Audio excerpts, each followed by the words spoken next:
subscribe, like the video, and, if possible, join Patreon. But if you don't have much money, you can support the channel by watching the novels on euroaudiobooks.com. Remember that you can participate in the polls so that your favorite novel gets published for free. Closer. Luo Xingchen's eyes narrowed, and then he turned the steering wheel sharply. The right foot that had been stomping on the accelerator immediately turned to the brake. Then stepped to the bottom. The magic four-wheeled vehicle came straight across, the tires rubbing frantically on the ground. Even the stone floor was wiped with dark traces. Seeing the wall getting closer and closer, Urza and Kana even closed their eyes tightly. But simply the magic four-wheeler stopped. Looked at the time on the magic quadricycle. Luo Xingchen nodded slightly. That's right, it's time for dinner. I think. Can't eat anything. Kana in the back seat trembled slightly and unfastened the seat belt tied to her body. He groped for the handlebars and opened the door. Came to the side of the road, crookedly. Vomit. Even Urza didn't say anything at the moment, but pale cheeks and pale lips speak directly to the problem. As for Gray, this guy is spread out on the ground and is unconscious. Chapter 27, let's go. It's time to work in the port town of Plata. Urza took the luggage cart and walked to the front. On the luggage cart, the weak Gray was lying on the top. Let Urza pull him along. Even Kana, who was behind him, looked listless. His stomach seemed to be rumbling constantly. Luo Xingchen, who was walking beside Urza, was different. The slightly raised smile seems to be still reminiscing about the delicious dinner just now. By the way, what are we going to do next? Kana asked aloud from behind. Urza looked at the mansion in front of him and said, the first thing is to get in touch with the client. This is to get some clearer intelligence or something. Kana nodded knowingly. Urza looked at Luo Xingchen, who was beside him. This time the client should be the mayor, right? Well, but to be precise, it should be the whole town. After all, the mayor is just a representative. Luo Xingchen replied. As he spoke, he took out a task order from the backpack behind him. It should be here. The crowd stopped. He looked at the three-story small Western-style building in front of him. It seems that the mayor of this town is quite rich. Kana spoke softly. After all, the city is very developed, and it is precisely because of this that the commission's remuneration has increased. Luo Xingchen looked at the order in his hand and said, without looking back, after all, there are 400,000 J. Turned his head, he looked at Gray, who was still limp on the suitcase. Luo Xingchen patted the suitcase helplessly. Cheer up, it's already here. Yes, I will never ride in your car again. Gray raised his head, full of bags, trembling slightly. Slowly got up. In the mayor's residence. Coffee or tea? Mayor Barton Bruce turned around and asked the crowd. Whatever is fine. Let's hurry up. Urza sat straight on the sofa and said, okay, then let's have coffee. With that said, Barton started to make coffee. After a while, Barton came to the crowd with 4 cups of steaming coffee. Looking at a few people, Barton couldn't help sighing. The current mages are really young. Although sigh. But Barton did not show any dissatisfaction, although the person opposite may be younger than his granddaughter. But Patton will not look down on a few people because of this. After all, as a member of the Sorcerer's Guild, since you dare to accept the task, it must have some extraordinary ability. At this point, he has lived for more than 60 years. He naturally sees it very clearly. After handing the coffee to a few people, Barton sat opposite them. Excuse me, your names? Luo Xingchen. Urza Scarlet, Kana Arapenala, Gray, F. Falpasta. That Patton's finger pointed to the bruised face, unable to spread to Gray on the sofa. She said worriedly, is his friend all right? Don't worry, he's fine, just rest for a while. Luo Xingchen said while drinking coffee. I'm sorry to make you see a joke. Urza bowed her head slightly. Seems to be an apology. No, you don't have to be so polite. Watching Urza's movements, Patton waved his hands again and again. Let's get down to business. Luo Xingchen put the coffee cup on the table. Then he looked at Barton and asked, first of all, do you know the number and strength of this group of sea beasts? The number of sea beasts is not much. We have seen about 3 or so. Barton said, as for strength, as you know, we are all ordinary people in this town. We only know that their bodies are huge and they can topple our fishing boats in one go. Other than that, it's hard for us to judge it. Having said that, Barton added, however, a few waves of wizards came a while ago, but unfortunately they are not the opponents of the sea beasts. After listening to Patton's words, Urza nodded slightly. In this way, the strength of the opponent is not to be underestimated. Then these sea beasts attacked only fishing boats, no humans? Luo Xingchen raised another question. Barton nodded and said, there are no humans, at least for now. No human beings have died. These sea beasts seem to just set their sights on a returning fishing boat. Having said this, Barton sighed with a bitter face. But for us, it's all the fish we've caught to make a living.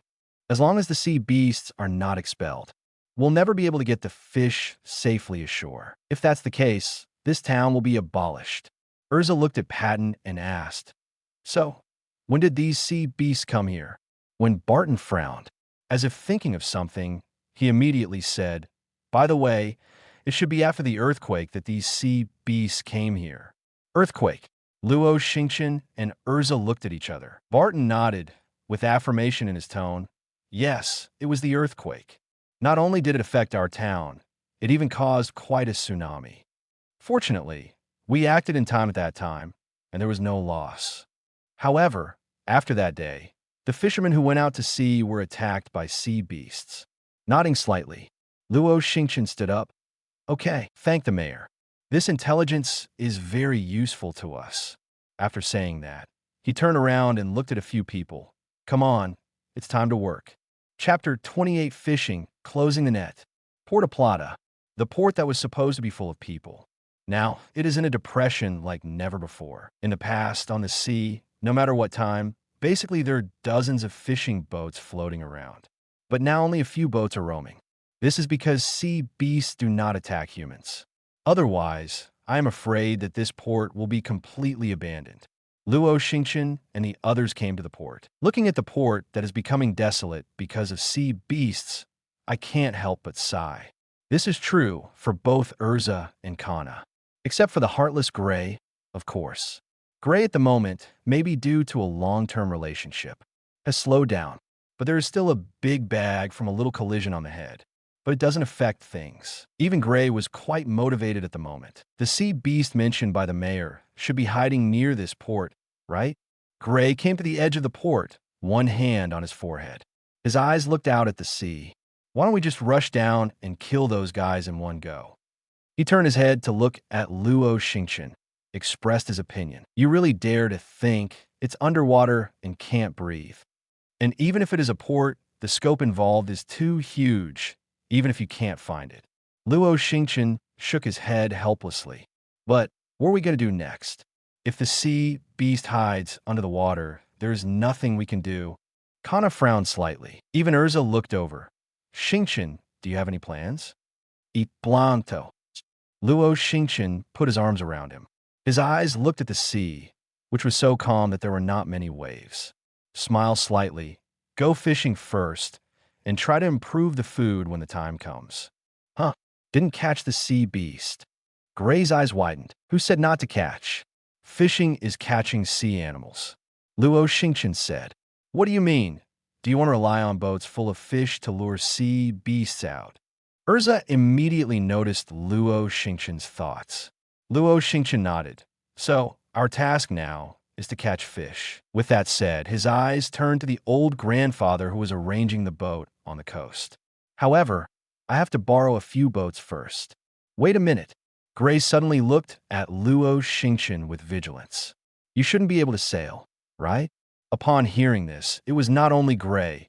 Even Urza and Kana looked at Luo Xingchen. Should not. Kana's tone was a little uncertain. It's just a boat. What's the problem? Luo Xingchen looked at everyone strangely. Immediately, Gray seems to recall the fear of being dominated by Luo Xingchen just now. Really? Gray quietly took 2 steps back. Of course, Gray's heart came to his throat again. Luo Xingchen flipped Gray and said with a smile, just kidding. Gray breathed a sigh of relief. Luo Xingchen turned his head and looked at the boundless sea. His face returned to calm. Said, since what needs to be done now is to catch fish, then it's not enough just to be able to sail a boat. It also needs the help of some experienced fishermen. With that said, Luo Xingchen took a step forward, walked towards the old grandpa at the port. After some negotiation, after learning that Luo Xingchen and others are the grandfather who came to solve the scourge of sea beasts, agreed to lease several boats to Luo Xingchen et al., and also promised help everyone find a few experienced fishermen to take on the task of catching fish. Of course, it is also a long-term experience. Everyone learned that the sea beasts were just chasing the fish from the fishing boats. It's not human, so there are people who are willing to help. As for why you should rent several boats instead of one, of course for a bigger purpose. In this way, the probability of eliciting 3 sea beasts will also increase accordingly. Soon, the fishermen arrived at the port, and everyone also made a distribution. The stronger Luo Xingchen and Urza each got on a boat. Kana, who can already use magic, is in a boat with Gray. 3 in total. The ideal state is that all 3 ships will be attacked by sea beasts. At that time, the wizards on each ship will be responsible for solving the sea beasts and protect the fishermen on board. With this thought, everyone Yang Fan set sail towards the depths of the sea. By the way, Uncle, this is already a deep-sea area. Why not fish here? Luo Xingchen sat on the bow. He looked at the uncle who was manipulating the fishing boat behind him and asked. The uncle's name is Blake Gary. He is a very simple and warm-hearted fisherman uncle. My friend, this thing sounds a little weird. Uncle Black frowned slightly and said, I don't know if this area was salvaged too hard or something else. Anyway, recently, I haven't been able to catch any fish at all. No more fish. Luo Xingchen was a little surprised.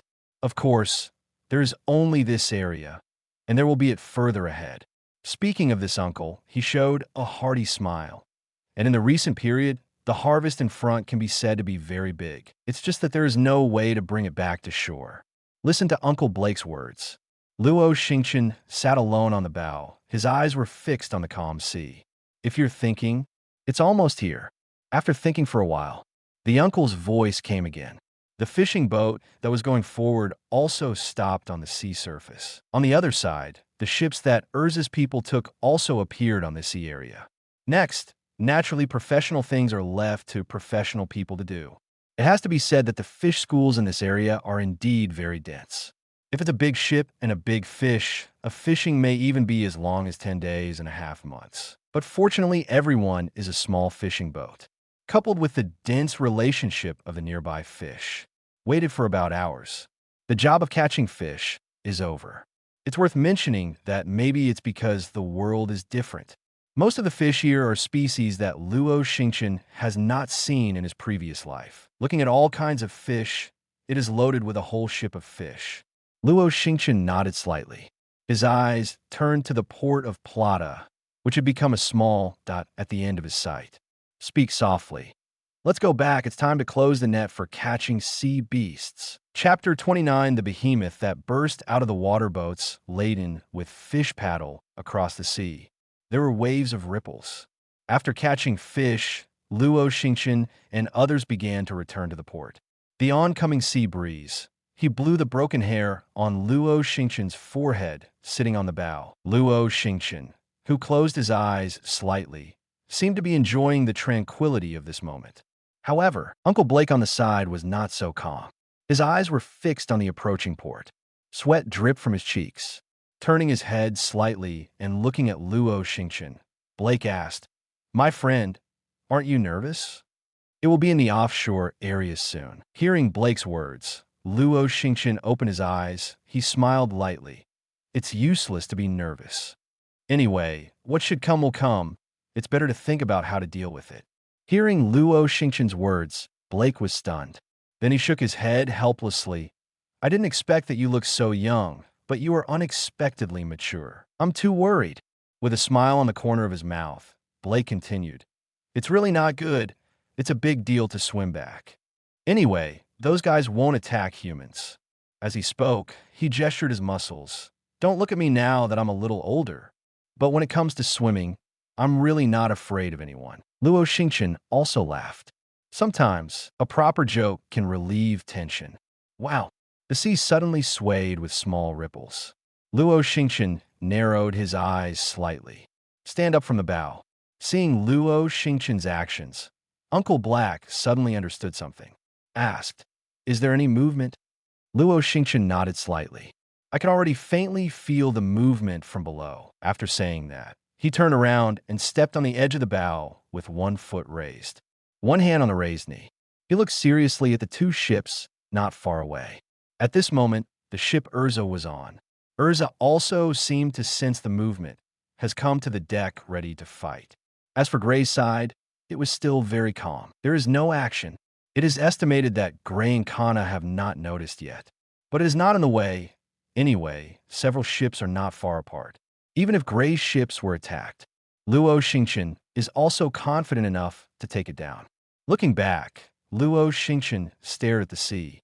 As the ship continued to approach the coast, the ripples on the originally calm sea also began to grow larger and larger. This time, even Uncle Blake, who was beside him, noticed the abnormality. This feeling can't be wrong. It's those guys. Blake's tone was affirmative. Uncle, go back to the cabin first and leave it to me. Luo Xingchen turned his head.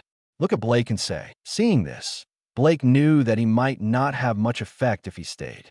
It might even be a disservice. So he nodded, be careful. With that said, he turned and walked toward the cabin. Before Luo Xingchen waited long, a violent wave appeared on the sea. It's coming. Luo Xingchen's eyes narrowed, can already vaguely see the sea gradually began to emerge a huge shadow. Even the boat on which he was riding began to shake violently. The golden light gathered in Luo Xingchen's hands. The next moment, Ji Bing's Dragon Slayer badge appeared in his hands.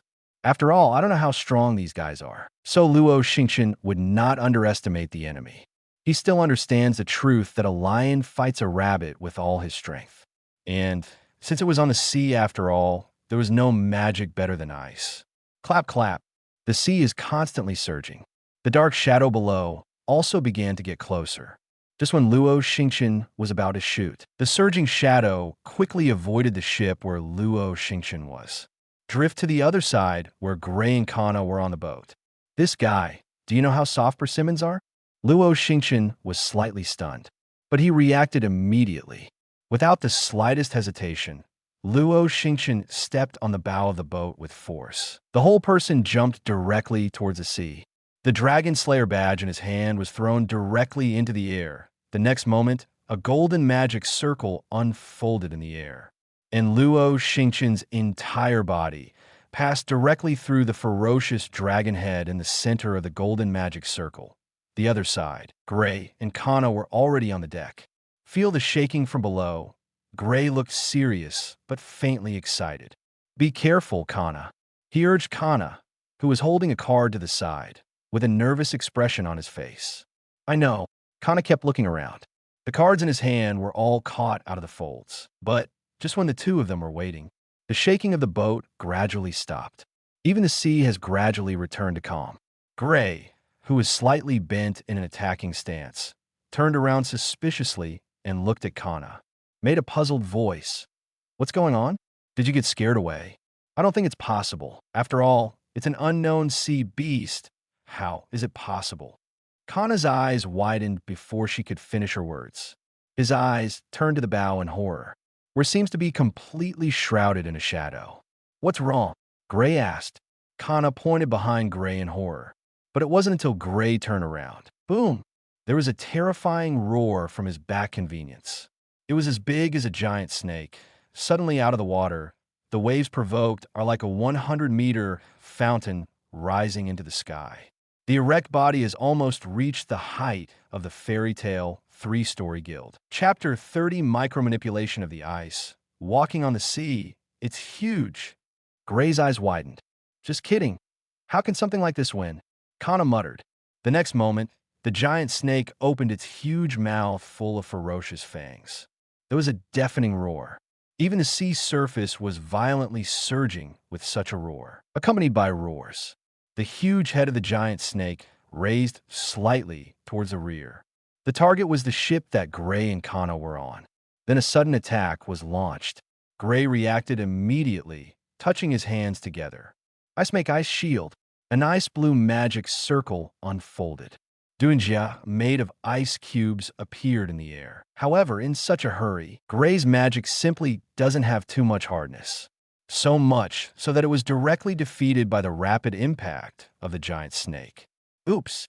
At this moment, Gray's mind immediately came up with such thoughts. Clap la la. The sudden surging tide stirred up a huge current of water straight to the bow. Gray and Kana don't know if it's a serpent-churning wave. However, the next moment, the sudden chill that struck them told them the answer.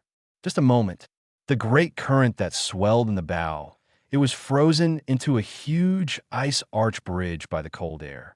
Boom! The head of the giant snake carried the extremely fast impact force and was mounted on the ice arch bridge. There was a loud, muffled sound. Caught in the pervading cold air, Kana slowly raised her head. Looking forward, above the huge ice-blue ice arch bridge, a familiar figure is standing above. The figure simply stretched out an arm. He stopped the giant snake in front of the figure and could not make an inch. It's dangerous. Kana let out a long sigh of relief. Sitting directly on the deck. Looking ahead, he smiled and said, "It's really timely, Xingchen. You first protect the ship and return to the shore, and this guy will be handed over to me. But be careful. There should be 2 more staring at the bottom of the sea." Luo Xingchen turned his head and spoke softly. Understood. Gray and Kana nodded together. This time, having learned the lesson just now, Gray also kept his spirits up. Look around. Seeing the ship slowly sail away, Luo Xingchen turned his gaze to the giant snake in front of him. At this moment, the giant snake seems to be very unconvinced. Such a huge body would be stopped by a little guy. Therefore, it is clenching its teeth. I want to knock Luo Xingchen flying along with a nasty ice arch bridge. Seeing this, Luo Xingchen's right hand supporting the snake's head suddenly exerted force. Directly, the entire body of the giant snake was repelled several meters away. Incredible. There was a humanized horror in the eyes of the giant snake. It cannot be imagined why this little guy was able to repel such a huge body. At this moment, Luo Xingchen ignored the giant snake. Standing above the ice arch bridge, he jumped down toward the sea. Tap the sea with your toes. In an instant, the ice crystals began to spread wildly until they were wide enough to accommodate Luo Xingchen's feet. He raised his head and looked at the giant snake not far away. Luo Xingchen took a step. With each step, the corresponding ice crystals will condense on the sea surface under the influence of the cold air. For Luo Xingchen to settle down. Even when walking on the sea, it is still like walking on the ground. On the ship that has not gone far behind, standing on the bow of the boat and constantly looking around, Gray also noticed Luo Xingchen's movements. Involuntarily widened his eyes. Is this Bing's micromanipulation? This was the manipulation of ice that he had never seen before. Not even in his master Ulu. Maybe Ulu too, but never had the chance to show it. But whatever it is, that's out of reach for the current Gray. Okay, it's amazing. Kana didn't know that much. However, she only knew that she was strong, and that was fine. Look at the human who is approaching him step by step. The sea beast giant roared. It seems to be warning Luo Xingchen to stay away from him. Stop yelling. I think we might be able to talk. Luo Xingchen stopped in front of the sea beast giant snake. However, the giant snake didn't seem to understand Luo Xingchen's words. Seeing this human being still has no intention of retreating. The giant snake was also angry. Yang Tian opened his bloody mouth. The straight body charged directly towards Luo Xingchen. The hideous fangs seemed to be covered with mucus. Exudes all kinds of stench. Luo Xingchen frowned. It seems that we can't communicate, so we can only fight first. There's no need to say much. Luo Xingchen's toes retreated slightly, and the cold air was attached to his legs. It turned into thick ice crystals, shimmering coldly in the sun, until the moment when the big mouth of the serpent comes. Suddenly kicked out. Boom! A dull roar resounded like thunder. The kick with the terrifying impact directly dislocated the jaw of the giant snake. The whole face was strangely deformed. Broken teeth mingled with blood fluttered in the air. The huge force acted on the body of the giant snake. That tall body, like a house, flew directly from the sea. Even the tail that was lurking under the sea surface also got out of the water. The next moment, Luo Xingchen quickly grabbed the tail of the sea beast giant snake. The body bent slightly and made a starting posture. His eyes turned to the shore not far away. Immediately afterwards, the arm suddenly exerted force, and the footsteps slammed into the sea, causing huge waves. But it was instantly condensed into ice ridges that floated on the sea surface. Like an arrow from string, Luo Xingchen's entire body immediately charged violently, grabbed the tail of the sea beast giant snake, and head straight for the shore. The rapid starting speed seems to break through the obstacles of the air. It stirred up the airwaves that spread in all directions. Even the sea beast giant snake was covered in the sudden impact. I felt like I was flying in the air.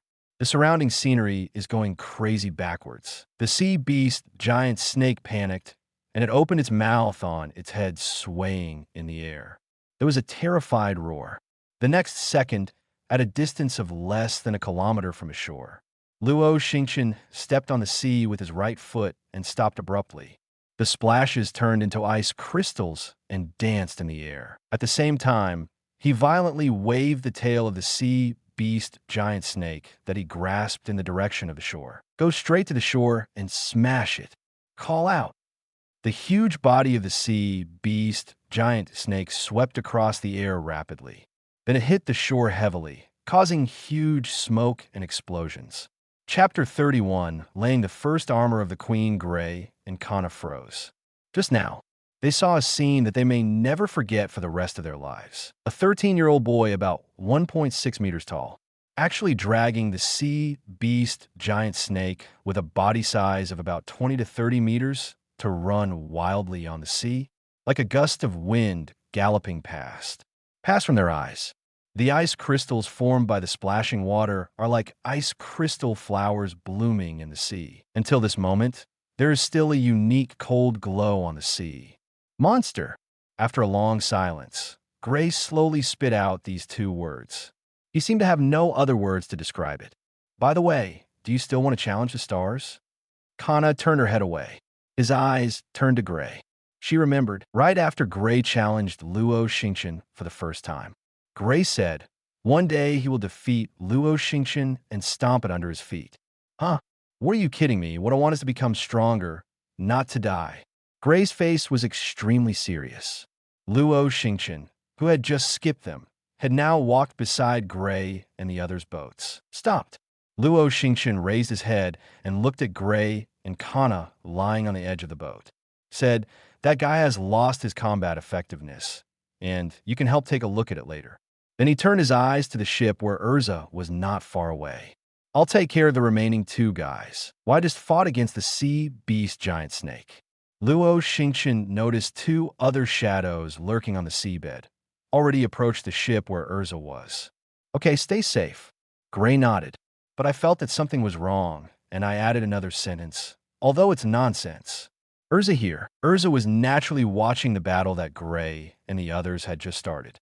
She was originally going to support her, but he was the first to notice two huge black shadows not far away.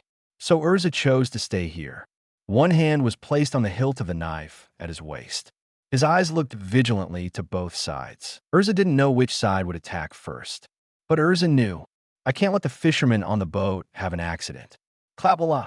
Behind a ship that Urza was unaware of, the tentacles that suddenly appeared quietly wrapped around the back half of the ship. The fisherman in the rear cabin seemed to hear a movement above. He slowly raised his head. Through the window, he could see the tentacle sucker attached to the window glass. Suddenly, the fisherman let out a terrified cry. Sea beast! Sea beast has appeared. Now, Urza, who was on the deck, heard the shouts of fishermen in the cabin for the first time. He immediately turned his head and looked back. Pink tentacles have wrapped around the second half of the ship. Damn it. Ignore it. Although he blamed himself, Urza was not slow at all. The long sword at his waist was instantly unsheathed. Urza charged towards the rear. One foot stepped on the wine barrel placed on the edge of the cabin. Urza leaped high and landed above the cabin. The sharp sword in his hand slashed towards the pink tentacles without hesitation. The wriggling pink tentacles instantly burst into flesh, blood spurted out, but because the tentacles were too thick, Urza's sword didn't cut it. The tentacles retracted as if suffering from pain. But such a move undoubtedly angered the behemoth lurking under the sea. The sea began to swell violently.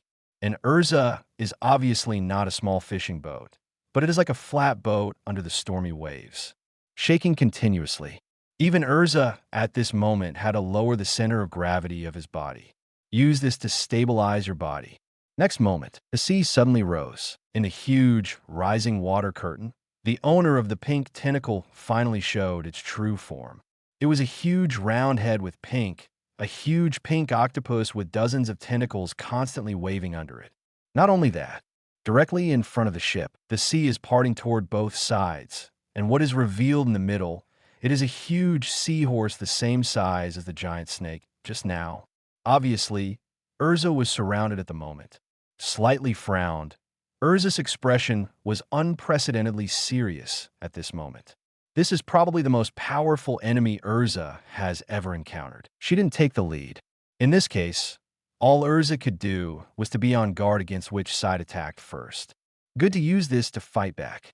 If you take the lead, you will definitely be defeated by the other one who finds a gap. The stalemate was broken when the sea beasts and seahorses moved. Just as Urza was about to strike, the figure leaping high in front of the ship interrupted her thoughts of counterattack. Stars! A smile appeared on Urza's face. Next moment, Luo Xingchen's fist jumped high. It hit the face of the sea beast and the seahorse, who was about to attack. The huge impact hit it directly on the sea surface.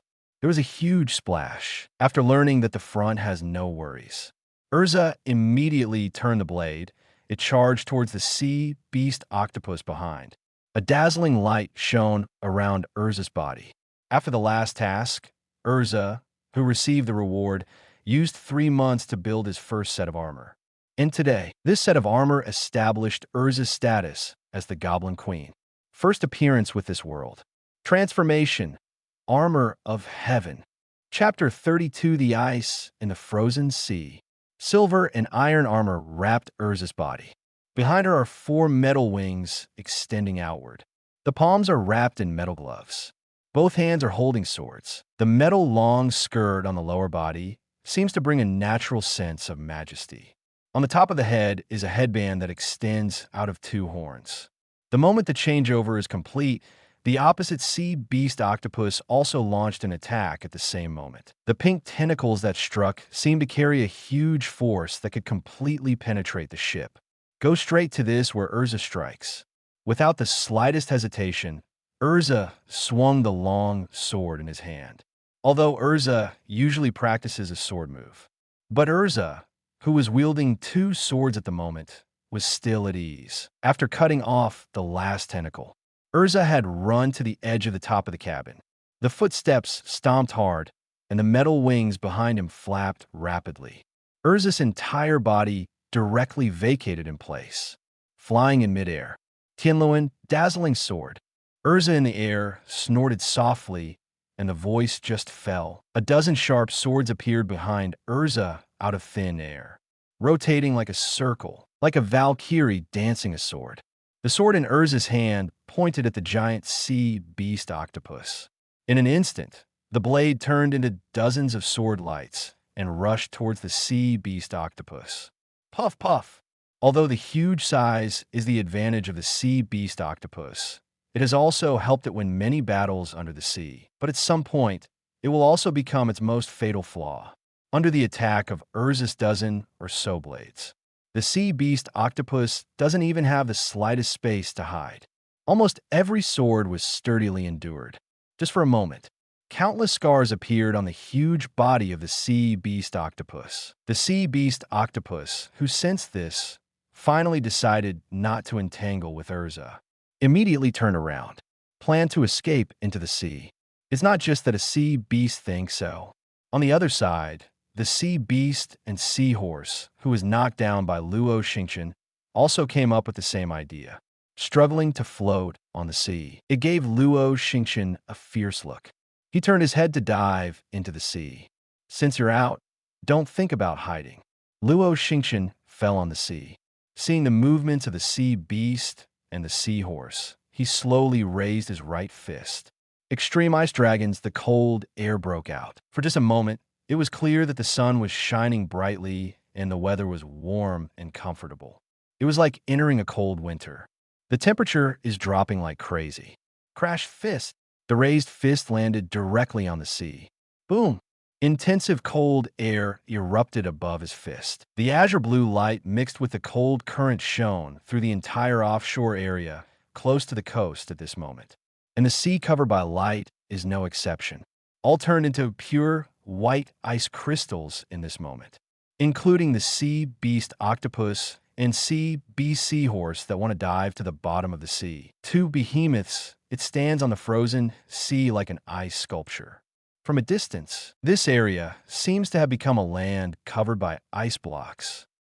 He slowly let out a cold breath. Luo Xingchen stood up slowly. On a ship not far away, Urza jumped directly from the sky and landed next to Luo Xingchen. He looked at the frozen sea. He couldn't help sighing. It's hard to imagine where your strength ends. You can also solve this kind of opponent, but it will take a little more time, won't it? Luo Xingchen responded with a smile. In the distance came the shouts of Gray and Kana. Originally, Luo Xingchen asked them to go to the shore to watch the sea beast giant snake he threw over. But it's a pity. None of the boats have reached the shore yet. The violent cold current directly froze the sea completely, so that there is no way for ships to get close to the coast at all. So Gray and Kana simply ran towards it. I plan to bring the other two subdued sea beasts ashore together. It's amazing. This time it's a complete mission, right? Gray came to the two of them. After first admiring from the heart, ask again. But Luo Xingchen shook his head. Actually, it's not a complete mission. Looking at the frozen sea beast and seahorse in front of him, he said in a deep voice, the content of the mission is to expel sea beasts. Therefore, it is necessary to find out why the sea beasts that are supposed to live in the deep sea are close to the shallower coastline. Only by solving the source can these sea beasts return to the deep sea, understand? Gray hasn't answered yet. Urza nodded and continued. That is to say, if it is simply to expel these 3 sea beasts, maybe there will be a second batch, and the third batch of sea beasts will be close to here. In that case, the problem will still exist. So, Luo Xingchen took a step. He came to the side of the sea beast and said, now, let's get these sea beasts to the shore. See if you can get anything useful out of their mouths. Can they work together? Gray's eyes were full of doubt. After all, it looks like a rather ferocious group of guys. That's why there are words like torture in this world, and those who don't cooperate are dealt with. Luo Xingchen pulled the sea beast and the seahorse out of the ice. Then it was thrown to Gray. I'll leave this to you and fight him to the shore. Am I alone? Gray's eyes widened. He looked at the sea beasts and seahorses in front of him that were countless times bigger than him. Come on, this is also a practice. Luo Xingchen patted Gray's shoulder. But, can we communicate with them? The little girl Kana touched her chin and raised her doubts. About this, many creatures can speak, and even if they can't speak, I have a way to communicate. Luo Xingchen turned his head and replied. Chapter 33, Heart-to-Heart Communication. Information from Sea Beast Porta Plata. At this moment, the frozen sea surface has been unfrozen by Luo Xingchen. Back to normal, but due to the impact of the previous extremely low temperature. Until now, the average temperature of the entire offshore seawater has been extremely low. I'm afraid it will take a while.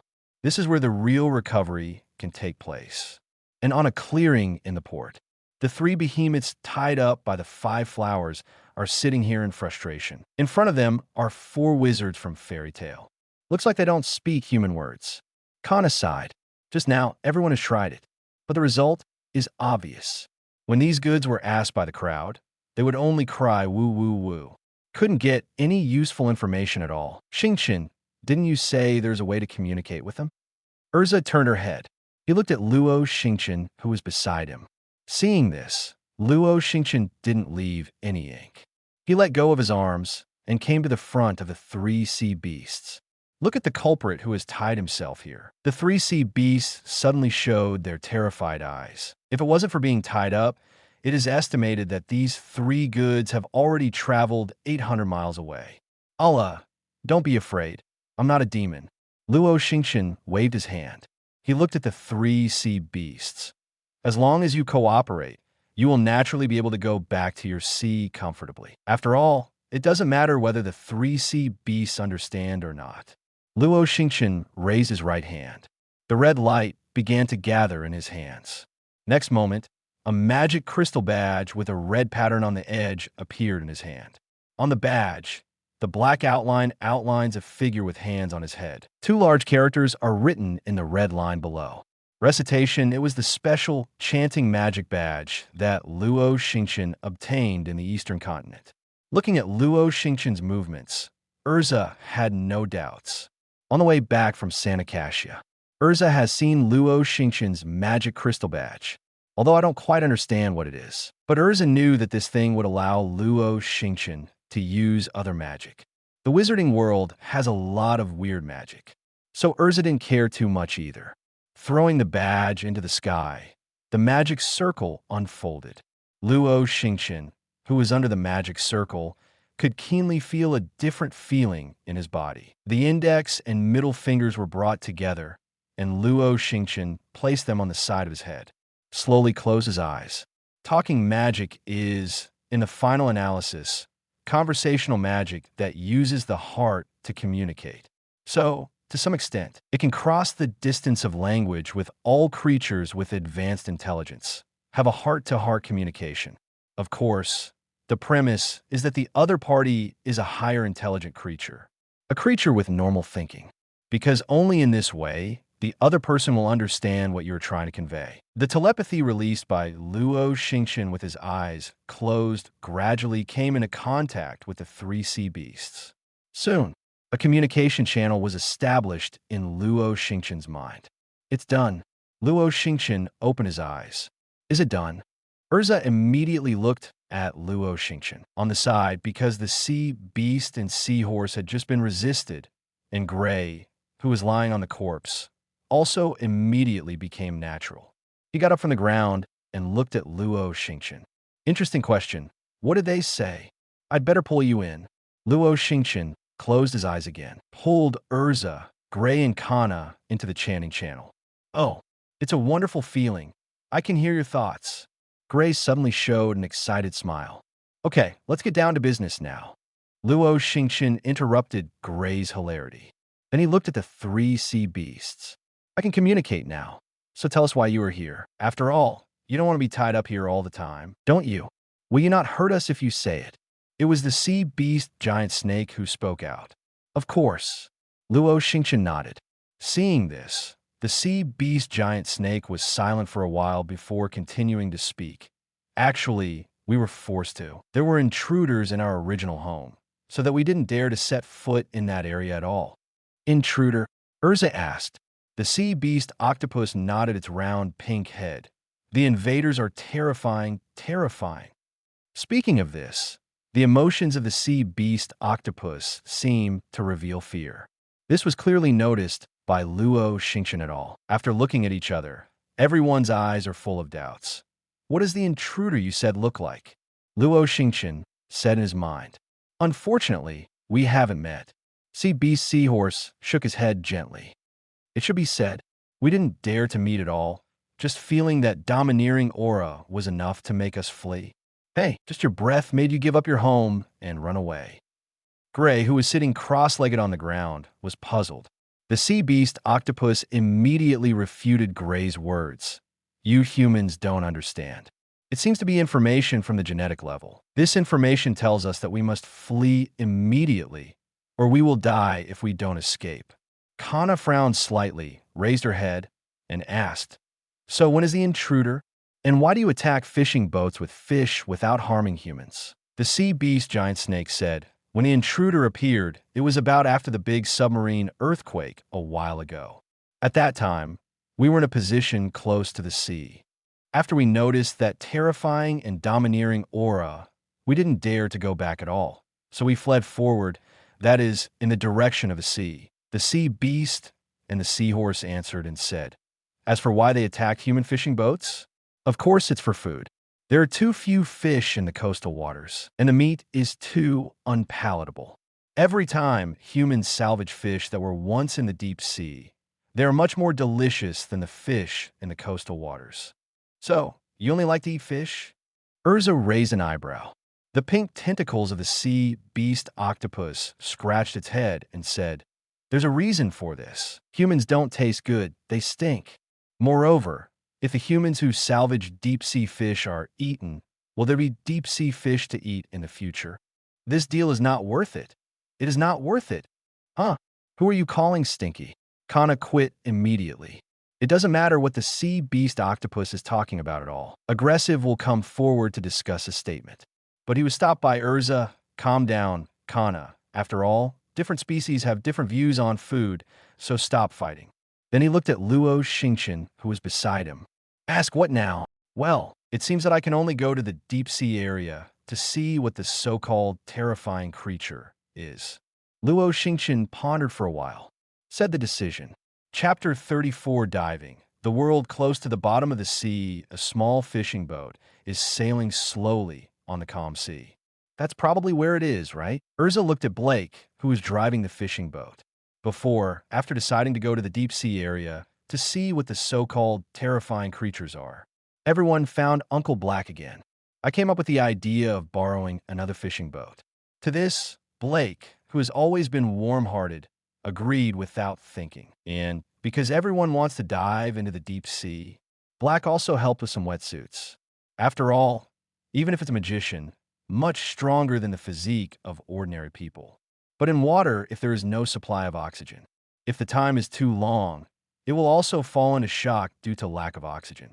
In severe cases, life is at risk. The deep sea area is probably this location. Black nodded, answering Urza's question. Looking at Luo Xingchen, who was standing in front of the bow, he smiled. At that time, I also told this friend that recently, there are no fish here. I didn't expect that it would be related to this terrifying creature. Speaking of which, the uncle seems to have thought of something. Hey, you said, why didn't this terrifying creature attack passing fishing boats? Maybe it's because you're in the deep sea. Don't you care about things on the sea? Kana made her guess. Luo Xingchen turned around and said, no matter what it looks like, in short, we will find out later. Looking at Uncle Blake, Uncle, just stop here. Then the others put on their wetsuits and were ready to go in the water. Seeing this, Urza and Gray and Kana nodded at the same time. Actually, Luo Xingchen wanted to go down alone, but Urza that acts his temper, live and die together, say what it is, and help each other if there's danger. As for Gray, save purely because of curiosity. Seeing that everyone was going down, Kana naturally couldn't stay on the boat alone. Also made a request to go down together. Luo Xingchen, who couldn't beat the crowd, had to agree. But it also shows that when the time comes, you must follow your own back. In order to avoid any danger at that time, you can also notice it for the first time. After explaining some important matters, everyone who has changed into diving suits and has enough oxygen, human hand hold a searchlight. After all, the bottom line of sight is poor, and you can't even see things in the deep sea. Therefore, the searchlight must be equipped. Then he was watched by Uncle Blake. Jumped into the water. I didn't feel any difference underwater. Gray looked around and murmured. Although in the ocean, and the mouths and noses of everyone in the diving suit were blocked by the shield, but relying on Luo Xingchen's chanting magic, people can still communicate in their minds. I haven't gone to the bottom of the deep sea yet. Maybe I'll know it when I swim. Kana responded in her head. Xingchen, look ahead. Urza suddenly poked Luo Xingchen's lower back. Then he pointed to the front. Through the deep blue waters, Luo Xingchen could see a few fishes slowly wandering in front of him. There are also some signs of life not far away. It seems that there is no life in this area, or it may be the reason why the current sea area is not deep enough. Luo Xingchen said in his mind after pondering for a while. By the way, Xingchen, can't you use words to communicate with animals? Would you like to try and see if you can ask something? Gray, who was following behind, had a flash of inspiration Excitedly, he gave a suggestion. But Luo Xingchen in front shook his head and said, "It's useless. I remember I said that the first thing to communicate by reading is to ask the other party to be a highly intelligent creature." As he said that, he pointed to the front and circled in the middle of the sea. The fish that seemed to find no way helplessly said, "Do you think this guy has an IQ?" It is estimated that they still exist here. It is also because of this reason that the IQ is too low to feel anything. The guys like the sea beasts, I'm afraid they have already run away. Speaking of sea beasts, Urza immediately turned to Luo Xingchen. By the way, Xingchen, I am very concerned about this incident. Luo Xingchen, who was swimming in front, stopped. Looking back at Urza, seeing this, Urza continued to say in his mind, "That's the big undersea earthquake." Whether it's according to the words of the villagers or the words of the sea beasts.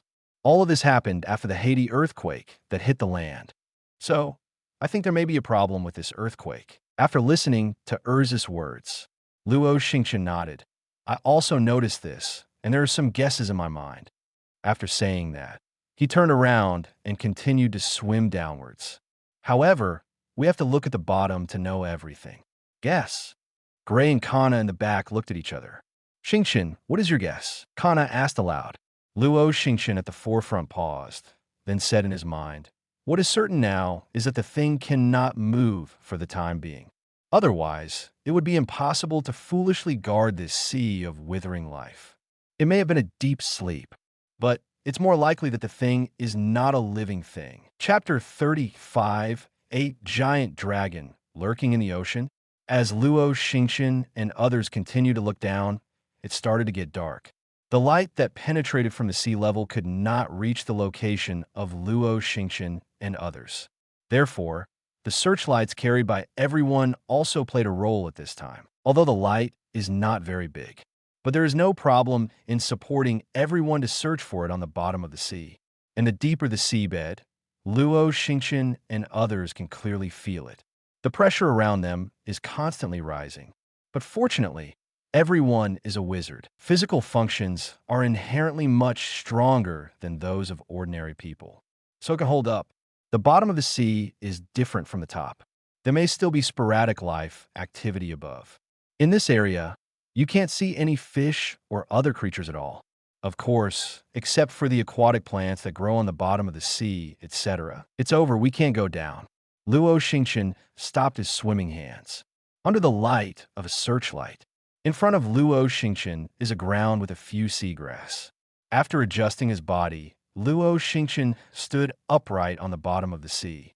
Look around. The ground seems messy. It should have been caused by a major undersea earthquake a while ago. Are you going to split up next time? Urza floated around Luo Xingchen and asked. Luo Xingchen finally agreed with Urza's opinion after thinking for a while. After all, the bottom of the sea is really too big. Searching separately might be a little more efficient. After all, the oxygen carried by everyone is not too much. Therefore, it is necessary to get back to the sea before the oxygen runs out. Looking at the few people on the side, Luo Xingchen said in his mind, "However, everyone should not be too far apart. If you find something wrong, call your partner immediately."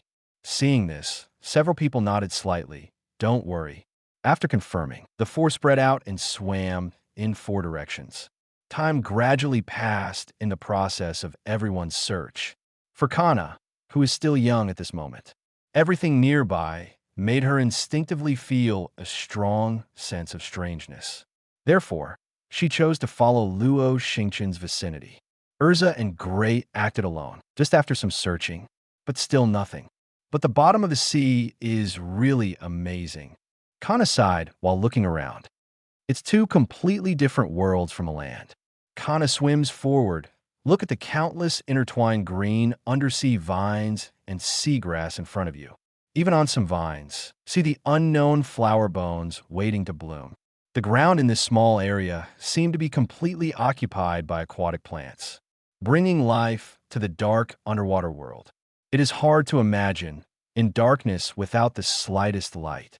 It is possible to have such lush plants growing. Kana pointed at Waguduo and shouted at Luo Xingchen excitedly.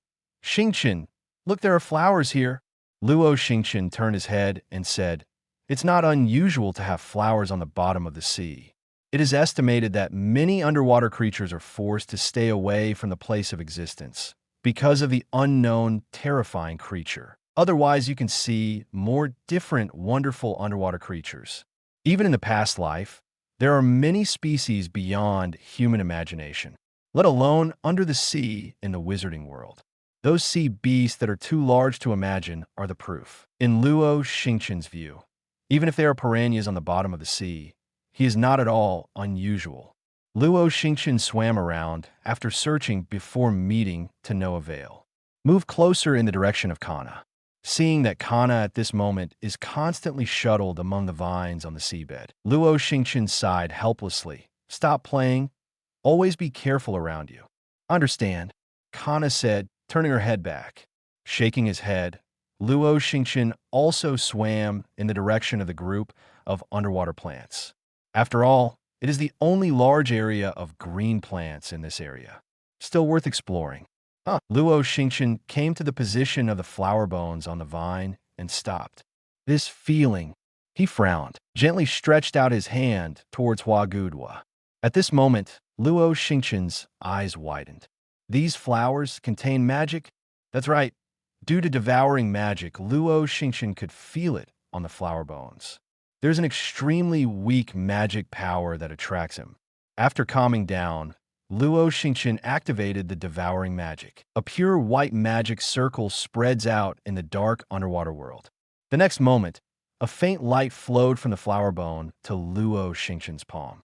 Really, Luo Xingchen's eyes followed the vines and looked into the distance. But there are still countless staggered vines ahead. The lush green seems to block Luo Xingchen's sight, just when he wanted to follow the source. Strange sounds echoed in his mind. Frowning, Luo Xingchen took out the moving magic crystal badge from the system space. Extremely Ice Dragon Slayer badge. At the moment, it is exuding a faint light. What's going on? Luo Xingchen was confused. To be honest, this was the first time he had seen it. And at the moment when the extremely Ice Dragon Slayer badge appeared, the weak magic light group that had been condensed in his palm also began to flicker. It seems to resonate. Could it be? At this moment, Luo Xingchen only thought of one possibility. That is the weak magic power contained above the flower bone.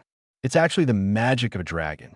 The power of the dragon and the power of the dragon are gathered in his hands. So there's a resonance? This may be guiding me. The power of the dragon is lurking in the bottom of the sea. This thought popped into my mind. Xingchen, I found something here. At this moment, Kana's voice came out of her head. Luo Xingchen didn't hesitate and swam forward. Through dense vines, Luo Xingchen came to Kana's side. At the moment of Kana's feet, there is an abyss that is more than 20 meters wide. The edges on both sides are not neat. It was as if the ground had been forcibly torn apart, because there is no light that can shine below. The two couldn't see anything inside, and those vines that contain the power of dragons extend from the abyss.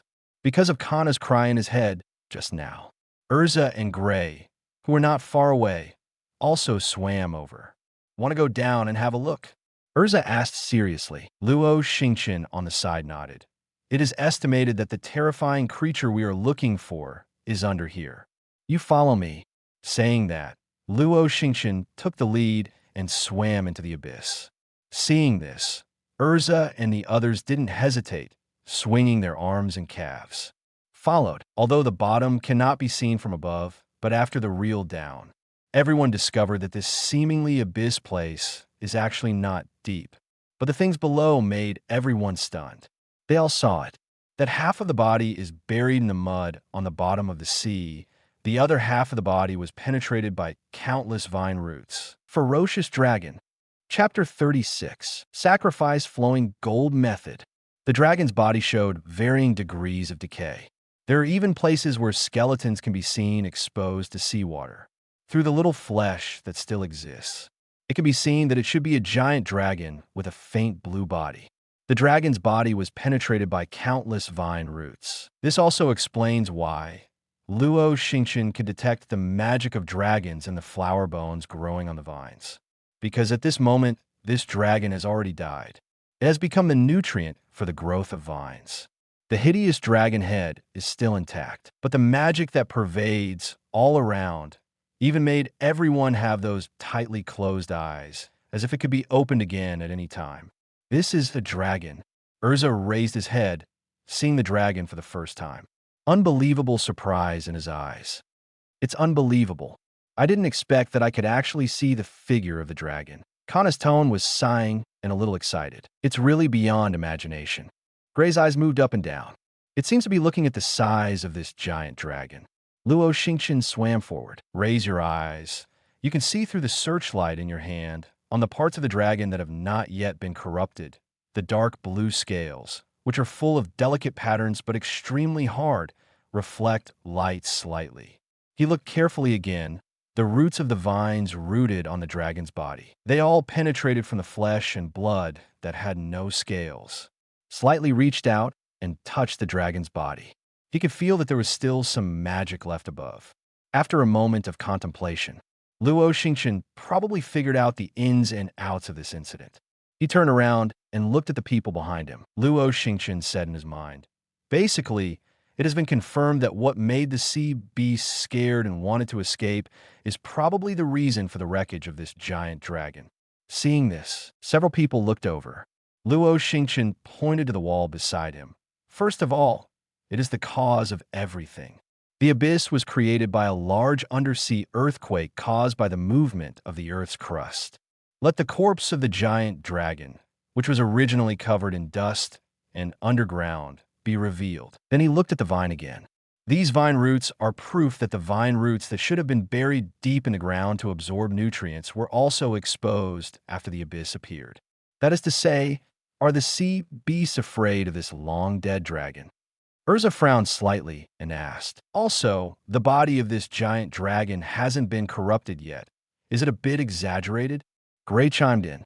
Luo Xingchen, who was beside him, turned around, looked at the giant dragon, and said, "I think, in fact, both problems should be attributed to one reason. Just now, I felt that there was still magic power left on the dragon's body. That is, the power of the dragon. Perhaps it is precisely because of the dragon's power in its body that the rottenness of the dragon's body will be greatly reduced." Having said that, Luo Xingchen was silent for a moment. Then he made his guess, and the power of the dragon is for those sea beasts. It should be a kind of repression originating from the bloodline, which is the fear of the creature's instinct to face the superior. Urza nodded and agreed with Luo Xingchen's statement. Then our job now has become how to deal with the remains of this dragon. Gray flashed an idea, looked at everyone and said, "Why don't we bury it while we're here?" Hearing Gray's words, everyone looked at him speechlessly.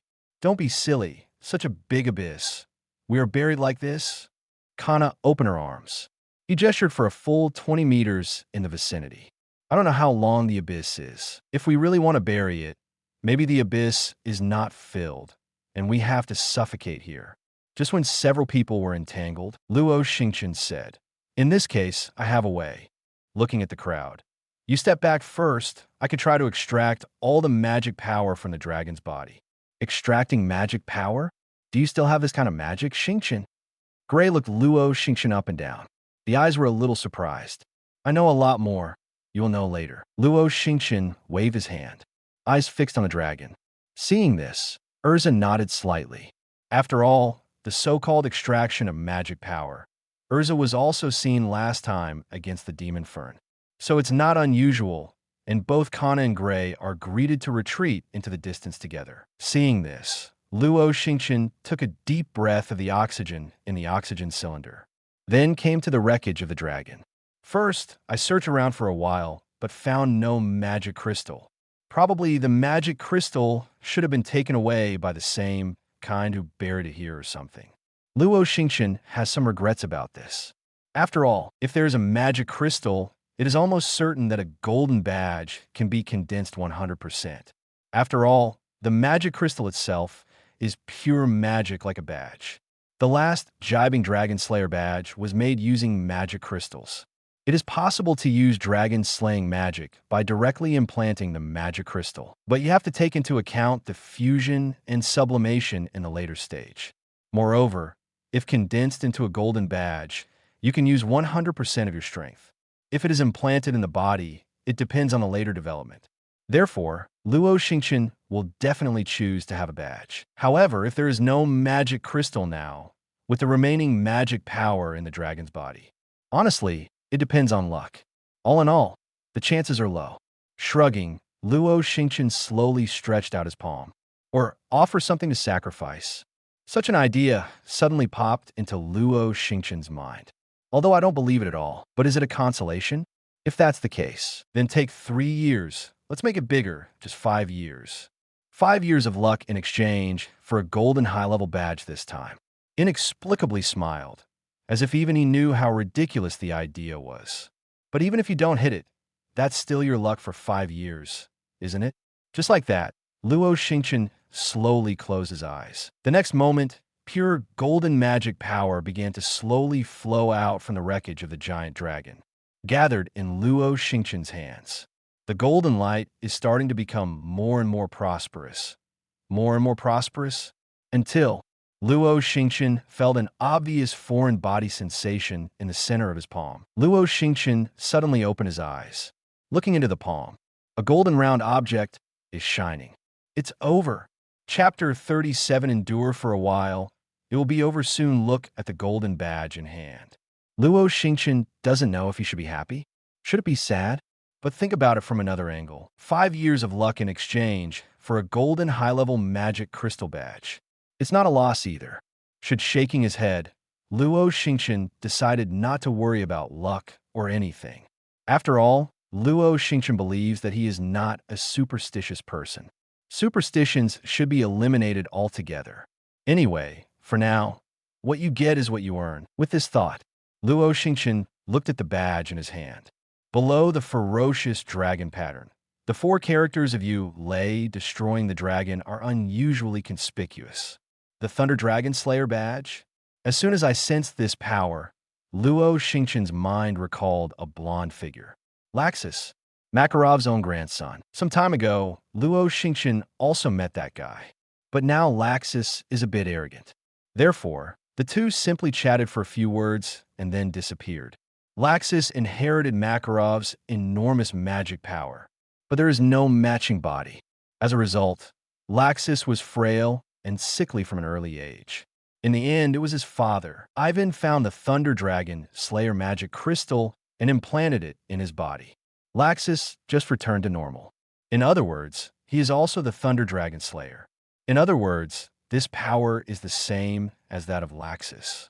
Such questions popped up in my mind. However, with the help of the enchanted crystal badge, Luo Xingchen also got to know the owner of this power. Summarize in one sentence. It is the Thunder Dragon of Heaven's punishment in the Dark Hell. And this force is also different from Laxus Thunderbolt. It also contains special effects to exorcise evil spirits. That is to say, this power can even be compared to the method of destroying demons from a certain point of view. After realizing this, Luo Xingchen understood this so-called Yulei Dragon Slayer badge seems to be a bit strong. All the magic power was extracted. The wreckage of the dragon also lost its ability to deter this sea area. However, at least it can be regarded as the dragon who lent its power to himself. Luo Xingchen didn't let his corpses and the bottom of the sea be destroyed. Instead, some soil was collected and buried underneath. A huge mound was built, and it could be considered grave for it. Return the newly collected badges to the system space. Luo Xingchen reconciled with Urza and others and left here together. This mission is nearing its end, but there is one last piece of work. That is to expel the sea beasts back to the deep sea. Anyway, in the sea area where the dragon has lost its coercion. I am afraid that it will not be long before it will return to its original appearance. The 3 sea beasts are also quite cooperative. Of course, if you don't cooperate, you'll get a fat beating. In the end, after watching the 3 sea beasts return to the deep sea, the mayor of the port town of Plata is also the client of this mission. Mr. Barton kindly grabbed Luo Xingchen's palm. Thanks continuously. To know, as a fishing town for a living, it could be said that countless money was lost during the period when it was not possible to fish. But now the problem has been solved perfectly by a group of teenagers. Don't mention how excited Patton is in his heart. Except for remuneration payable. Patton also invited everyone to stay for an extra day. I plan to entertain Luo Xingchen and the four of them well. In this matter, Gray and Kana naturally agreed with both hands, even pulled Urza over. Therefore, Luo Xingchen had no choice but to agree to the plan to stay for an extra day. And so the carnival began. Even Luo Xingchen and Urza inevitably had a crazy day. Only it's totally different from the happiness here.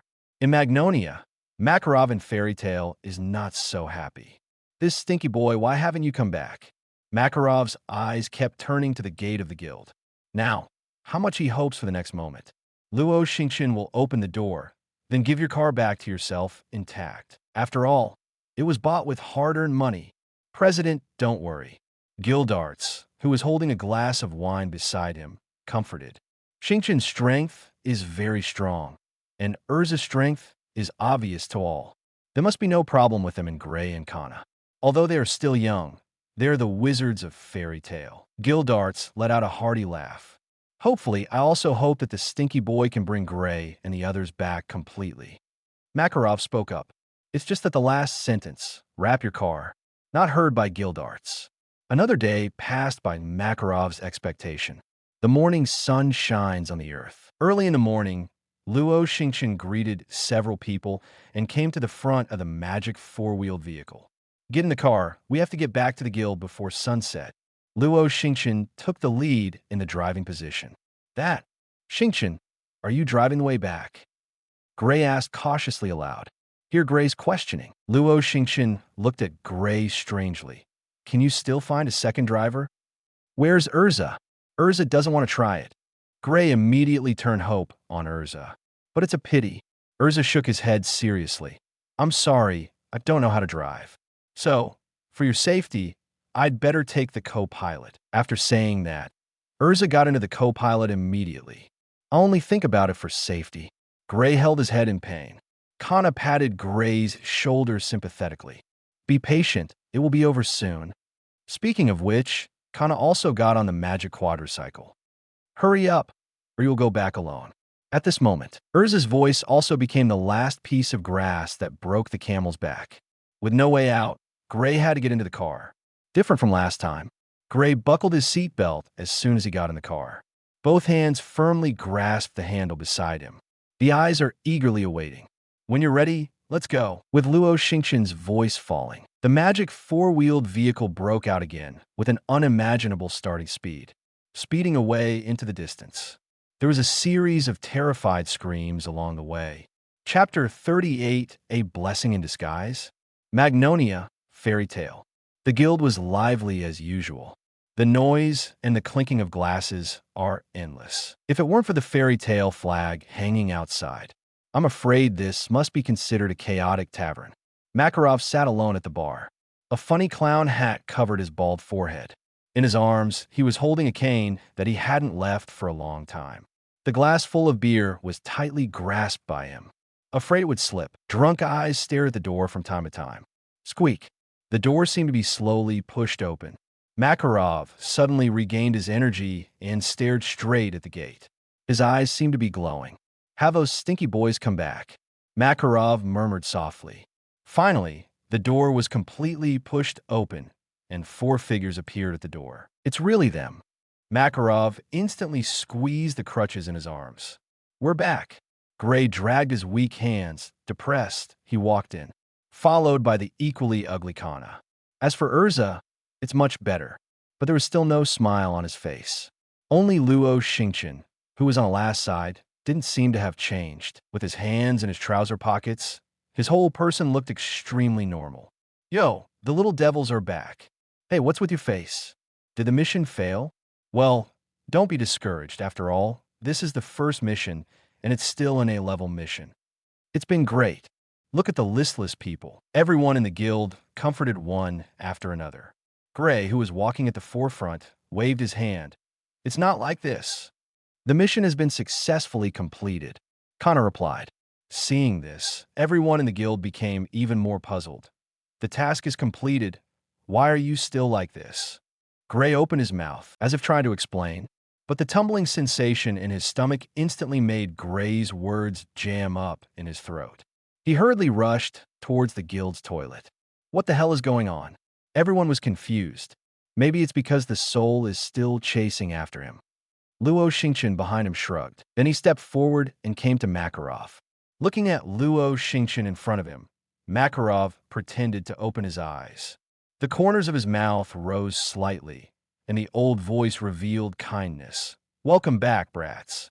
The client has already sent a letter to him, and he praises you for your job well done. Saying that, Makarov took a sip of wine. Luo Xingchen smiled and said, It seems that Mr. Patton is quite attentive. We haven't arrived yet, so the commendation letter will arrive first. Makarov nodded and put down the cup in his hand.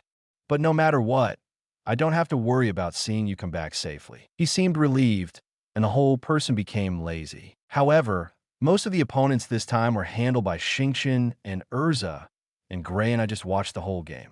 Kana kept rubbing her chest and said, I also learn a lot from this mission.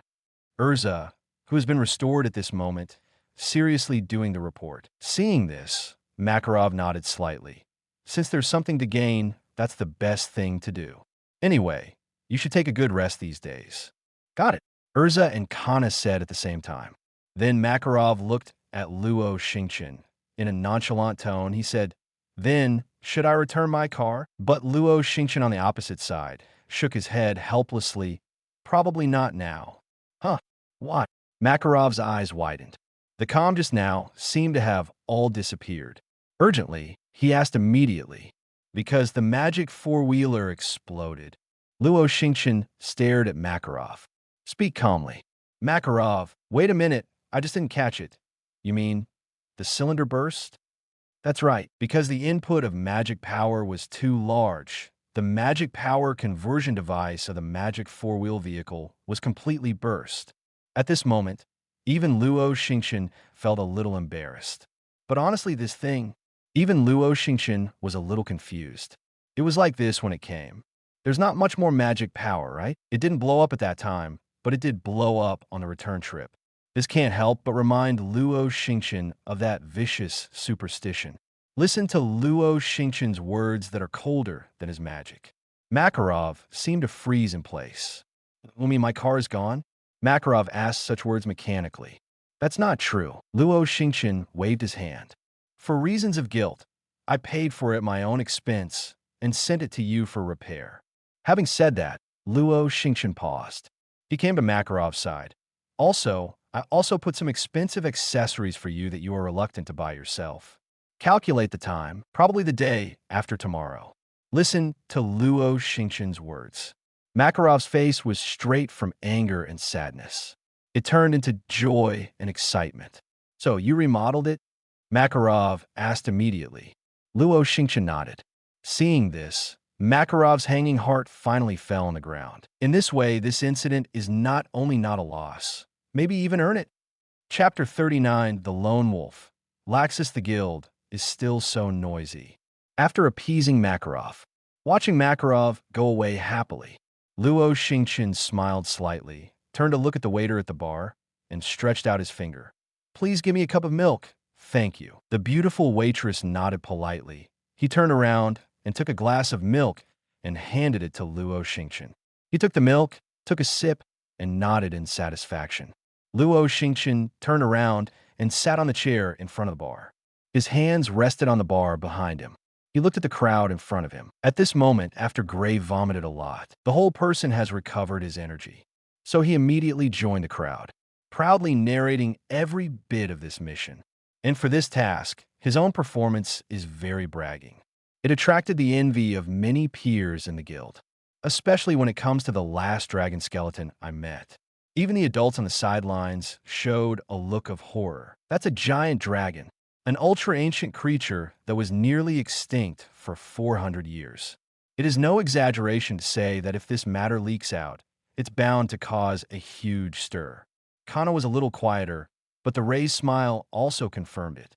She returned from the mission in a good mood. Urza walked towards Luo Xingchen and sat beside him. Looking at Luo Xingchen, didn't the president's grandfather blame you? What can he blame me for? On the contrary, I guess I don't know where to be happy now. Luo Xingchen put down the milk glass in his hand and said. Urza nodded. That's fine. After saying that, Urza lowered his head and pondered for a moment. He said again that the effect of our team this time seems to be very good, right? Listen to Urza's words. Luo Xingchen turned his head and looked at Urza strangely. Not quite sure what she was trying to say. Seeing this, Urza took a deep breath. Then he looked up and looked at Luo Xingchen. I've heard them say before that the team thing can go on forever. I mean, if we work together just fine, how about we keep working as a team after that? Luo Xingchen smiled and looked forward. I thought you were talking about something. Now that we're in the group, we'll be together in the future. After getting a positive answer, Urza breathed a sigh of relief for some reason. After smiling, he turned his head and ordered a drink from the waiter. The commotion in the guild continued. Since this time, Luo Xingchen could clearly feel the difference in this guild. Everyone seemed to have nothing to be unhappy about. Laughing, arguing, or fighting all the time, although they are all in this small building. But the feeling it brings to Luo Xingchen is more free than traveling the whole continent alone. A smile filled his face. He suddenly felt a little fortunate. Fortunately, I chose to step into this place at that time. At this point, his life began to be colorful. TSK. I heard it from outside the door, and it's still as noisy as ever. A slightly arrogant voice came from outside the door. The closed door was slowly pushed open by a figure. The figure was carrying a backpack, and it seemed that he had just returned from a mission. Short golden hair stood up. Lightning-like scars on the young face ran through the right eye. Huge metal earphones hang around the neck. He was wearing a yellow t-shirt with his hands in his pockets. Eagle-like eyes swept the audience with a little disdain in them. Luo Xingchen immediately recognized who this guy was. Laxus, grandson of Makarov. This guy is getting more and more rebellious.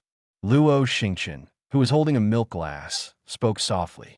I don't know why, but Laxus has very little relationship with everyone in the guild anyway. Urza said. Problem children. Luo Xingchen shook his head. Luo Xingchen didn't know what to say about Laxus, whether it is expressed from the original work, or in reality, Luo Xingchen really came into contact with Laxus. Not only has a personality that is more proud than anyone else, he has a more sensitive heart than anyone else. It is for this reason. Laxus cares deeply about what other people think and distort the meaning of others with their gradually distorted heart. In the end, it's just a lack of love. Laxus ignored the noisy crowd.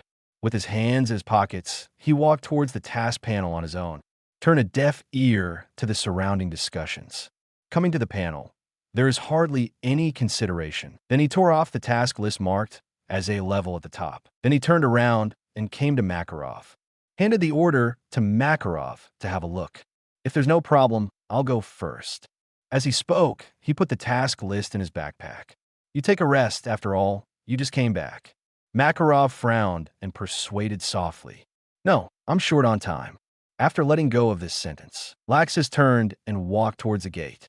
Facing the sound of greetings from everyone along the way, Laxus just nodded slightly.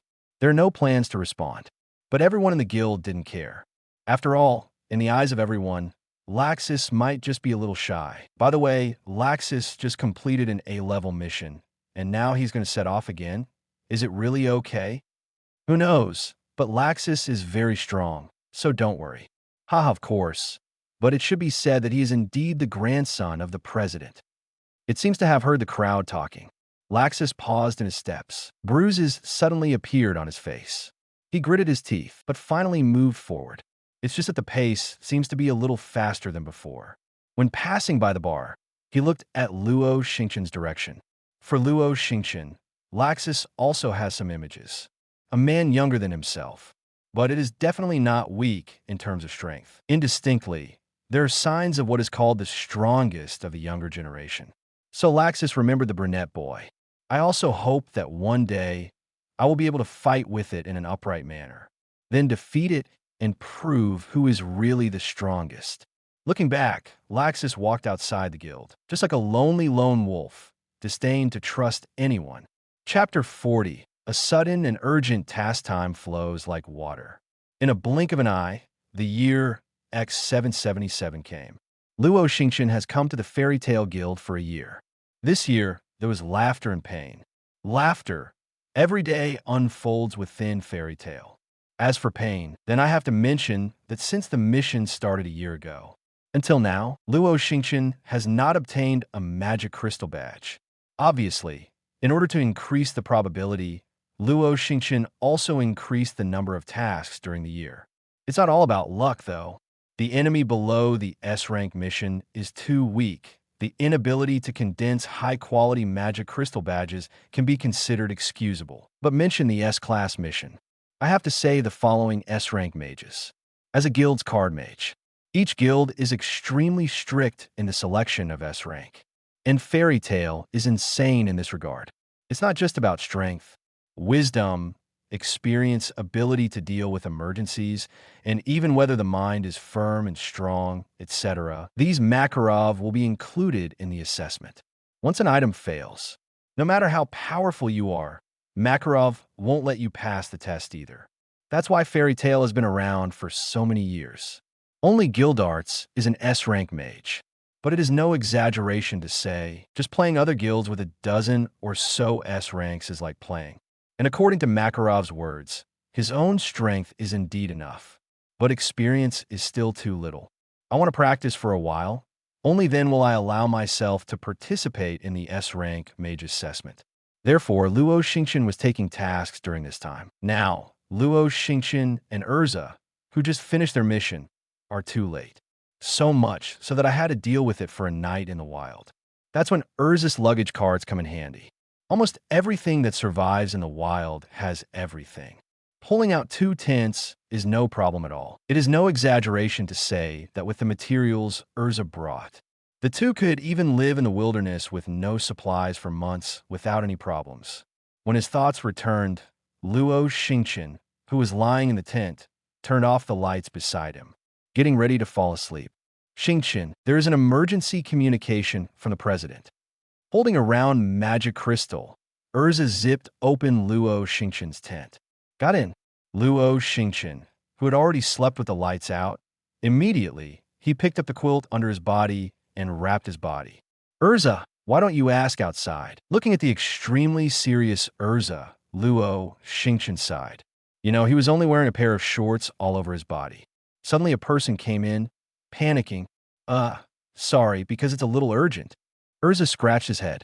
It seems that he is still thinking about the perfect abdominal muscles that he just swept away in his mind. Cheeks were slightly rosy.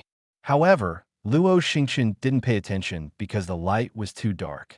Instead, he reached out and took the magic crystal from Urza's hand. The next moment, wearing bare pajamas, Makarov, wearing a cute bunny nightcap, appeared on the magic crystal. Looking at Makarov, who was completely different from usual, Luo Xingchen's pupils shrank slightly, and the corners of his mouth twitched. But in the end, nothing was said. As soon as Makarov saw Luo Xingchen, he immediately explained the reason for contacting Luo Xingchen urgently. Xingchen and Urza, your current location should still be in Yami City, right? In the forest about 10 kilometers away. Luo Xingchen responded weakly. After all, even if you think with your feet, you can know. Contact yourself at night. It must be the nearest place to him, and there is an emergency that needs to be dealt with. Sure enough, Makarov seemed relieved. Immediately said, I just received an urgent assignment from the Senate. There was an extremely bad kidnapping incident in the city of Yami. So call all the nearest mages and set out to rescue immediately. Kidnapping. Urza, who had been listening, frowned slightly. Looking at Makarov in the magic crystal. Who is the opponent? Who is the target who needs to be rescued? Heard the question. Makarov on the other side of the magic crystal immediately glanced at the order on the side. Then go on to say, the opponent's words are a group of bandits born in the mercenary guild. And those who need to be rescued are the students of a noble academy located in Yami City. Having said this, Makarov's face became serious. However, don't underestimate these bandits. The advanced knights of the council have already been damaged. You know, that's a group of elite knights who can use magic. Hearing this, Luo Xingchen narrowed his eyes slightly. Noble Academy?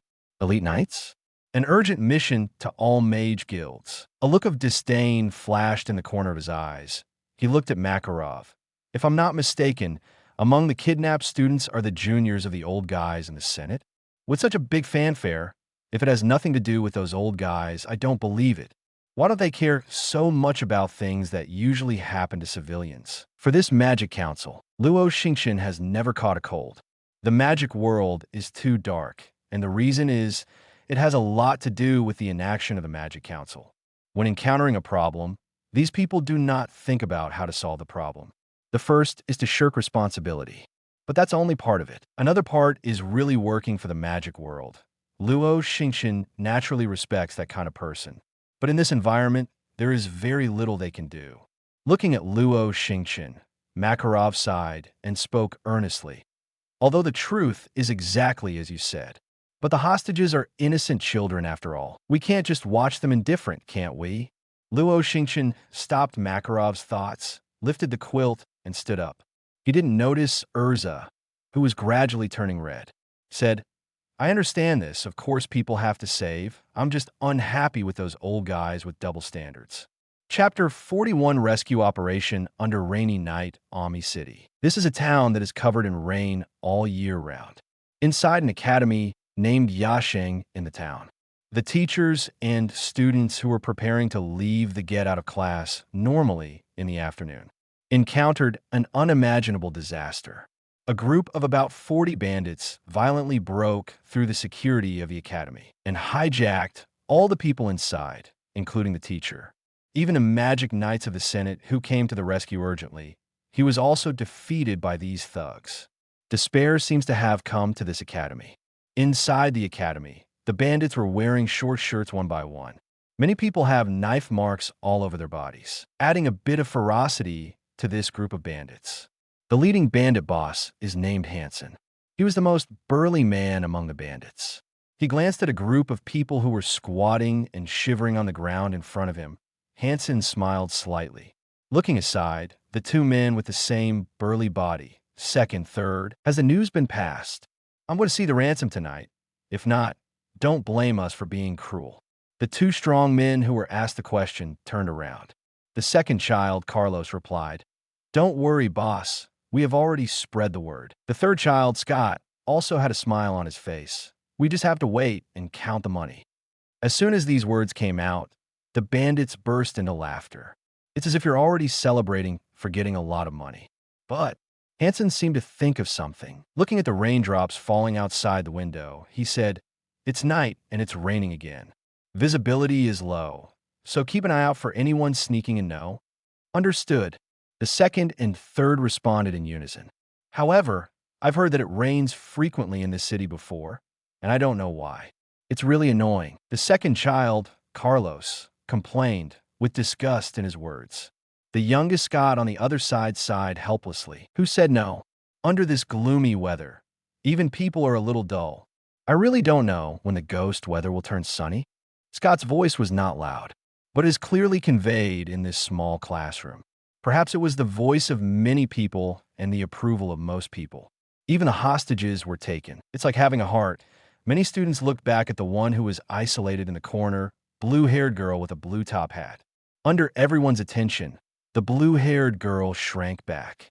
He buried his already drooping head directly into his knees. She has seen this kind of gaze a lot. As long as they exist, it will definitely rain. Anyone would hate it, right? She has gotten used to it for a long time, so she won't justify anything. Anyway, she has always been hated. It seemed that he sensed the eyes of the students. Hansen frowned slightly. What are you doing?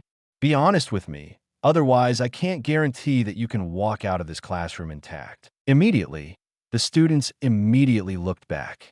He continued to shake his head and shiver. Hansen smiled contentedly. In short, the time should be up, right? I don't know if the guys in the outside world have the cash we want ready. Hansen rubbed his hands, his eyes full of excitement. But it seems that God will not give them the chance to see the moment of success. The wooden classroom elders let out their final wailing. Then, under the gaze of everyone, boom! The door shattered instantly, and the bandit guarding the door flew in directly with the broken wooden door. Following behind were two figures, a man and a woman, walking slowly. There is an enemy invasion. Hansen roared angrily. The bandits took up their weapons one after another. He glared at the two figures in front of him. However, the next moment they froze in place. I can't believe it. It's just two little devils who are still underage. How dare you swagger to break into the encirclement of everyone? Click! There seemed to be a cracking sound that entered the ears of the bandits. They turned around. He looked at Hansen, the master who made the sound. Veins formed on his forehead from anger. Grinning his teeth, he crushed the wooden tabletop beside him with his bare hands. It seems that you two little devils are here to kill you. Hansen spoke slowly with a low tone. Raising his arm and pointing at the two people in front, Hansen gave the order, "Give it all to me. I don't need to live to understand these two people." Oh, don't worry, boss. The bandits behind them held weapons and aggressively attacked the crowd. "These guys, leave it to me," Urza said. He stepped forward and ran forward. Between the flashes of light, Urza's outfit has changed. The silver-white armor spread out the metal wings behind it. The blade surrounding him turned into a radiance that filled the sky. He rushed into the crowd. To deal with this group of bandits without magic power, like wolves into the flock in an instant, they knocked down a band of bandits.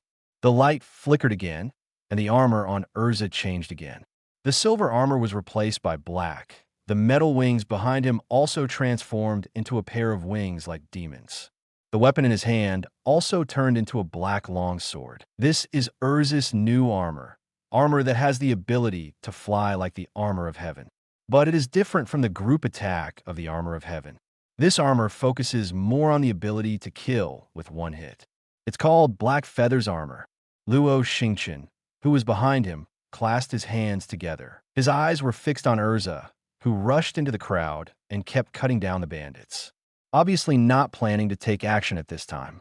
After all, Urza has said before, take this opportunity to try out the new armor. Chapter 42, do you think you can swing a blade in front of me? But Luo Xingchen didn't plan to do it. It doesn't mean that others didn't notice him. Carlos and Scott, who had been following Hansen, looked at their boss. "Boss, let me go." Carlos looked gloomy. He took out the long knife from his waist. "No, let me go. My iron fist is already hungry and thirsty." Scott clenched his fist and made a crackling sound. At this moment, Hansen nodded slightly. "Okay, but be careful. These two little devils should be from the Sorcerer's Guild. Don't worry, guys who only rely on magic. Physically, it is impossible to compare to us who once stayed in the Mercenary Guild." Carlos and Scott moved confidently, with his physical fitness that ranks among the best even in the Mercenary Guild. The two quickly approached Luo Xingchen from the left and right sides. "The little devil here, it seems that you are very confident. You dare to stand by and watch the battle." As Carlos quickly approached Luo Xingchen's left, raise the long knife in your hand high. Sometimes, being too confident is not a good thing. Scott appeared to Luo Xingchen's right side with a fist. Just for a moment, Luo Xingchen was surrounded by two people. Watching the two approaching, Luo Xingchen, who originally wanted to wait for Urza to solve it alone, also had to take action. Slightly sideways, let Carlos's long knife cut through the air in front of him. He stretched out his hand and directly grabbed Carlos's arm, holding the long knife. Then suddenly force. He directly took Carlos up and threw it towards Scott on the side. With widened eyes, Carlos put Scott on the side. So much so that Scott's boxing didn't come out, Carlos stopped the offensive abruptly. On the other side, Luo Xingchen, who took 2 steps forward and adjusted his position, has raised his right leg, aimed at Carlos' back, then kicked out. Even the demon Fern, whose strength is comparable to S rank, and the giant sea beasts and snakes as large as floors were unable to resist Luo Xingchen's kicks. Mere 2 have no magic. At best, how can ordinary people who are just exercising muscles can catch it? Gotcha. Carlos' spine snapped instantly. Unimaginable strength passed through his body to Scott in front of him. His eyes instantly bulged. The boss with his mouth open, blood gushing out like a fountain. There is no doubt, even if there is a Carlos in the middle. But the shock he received was also enough to shatter his ribs, break through his internal organs. The two hugged each other and took off directly, flying in the direction of Hansen, like a cannonball zipping through the air, with a piercing sound like a broken bamboo at the moment when Hansen even had time to stretch out his hand to defend. Hit it. Boom. The huge impact made Hansen unable to stand firm. The whole person was taken and flew out, smashed hard against the wall. Countless cracks began to spread like cobwebs on the walls. The other side, Urza has finished cleaning up the rest of the bandits. Wiped the blood from his sword. Urza came to Luo Xingchen's side. It seems that these guys are not very strong. Who knows? But their clothes handling skills are still good. I think the magic knights of the council are probably killed by close-handedness. Luo Xingchen put his hands in his pockets and said, "After all, there are very few magicians in this world who can really exercise their physique." Urza nodded in agreement. "Don't underestimate us, brap." While the two were chatting, an extremely angry voice came from below Carlos and Scott's bodies. Hansen pushed the two people who were pressing on him away. Covering the right arm that was just abolished from blocking the two, he stood up slowly. The malicious eyes stared at the two people in front of them. There was clearly a huge band of bandits with dozens of people just now.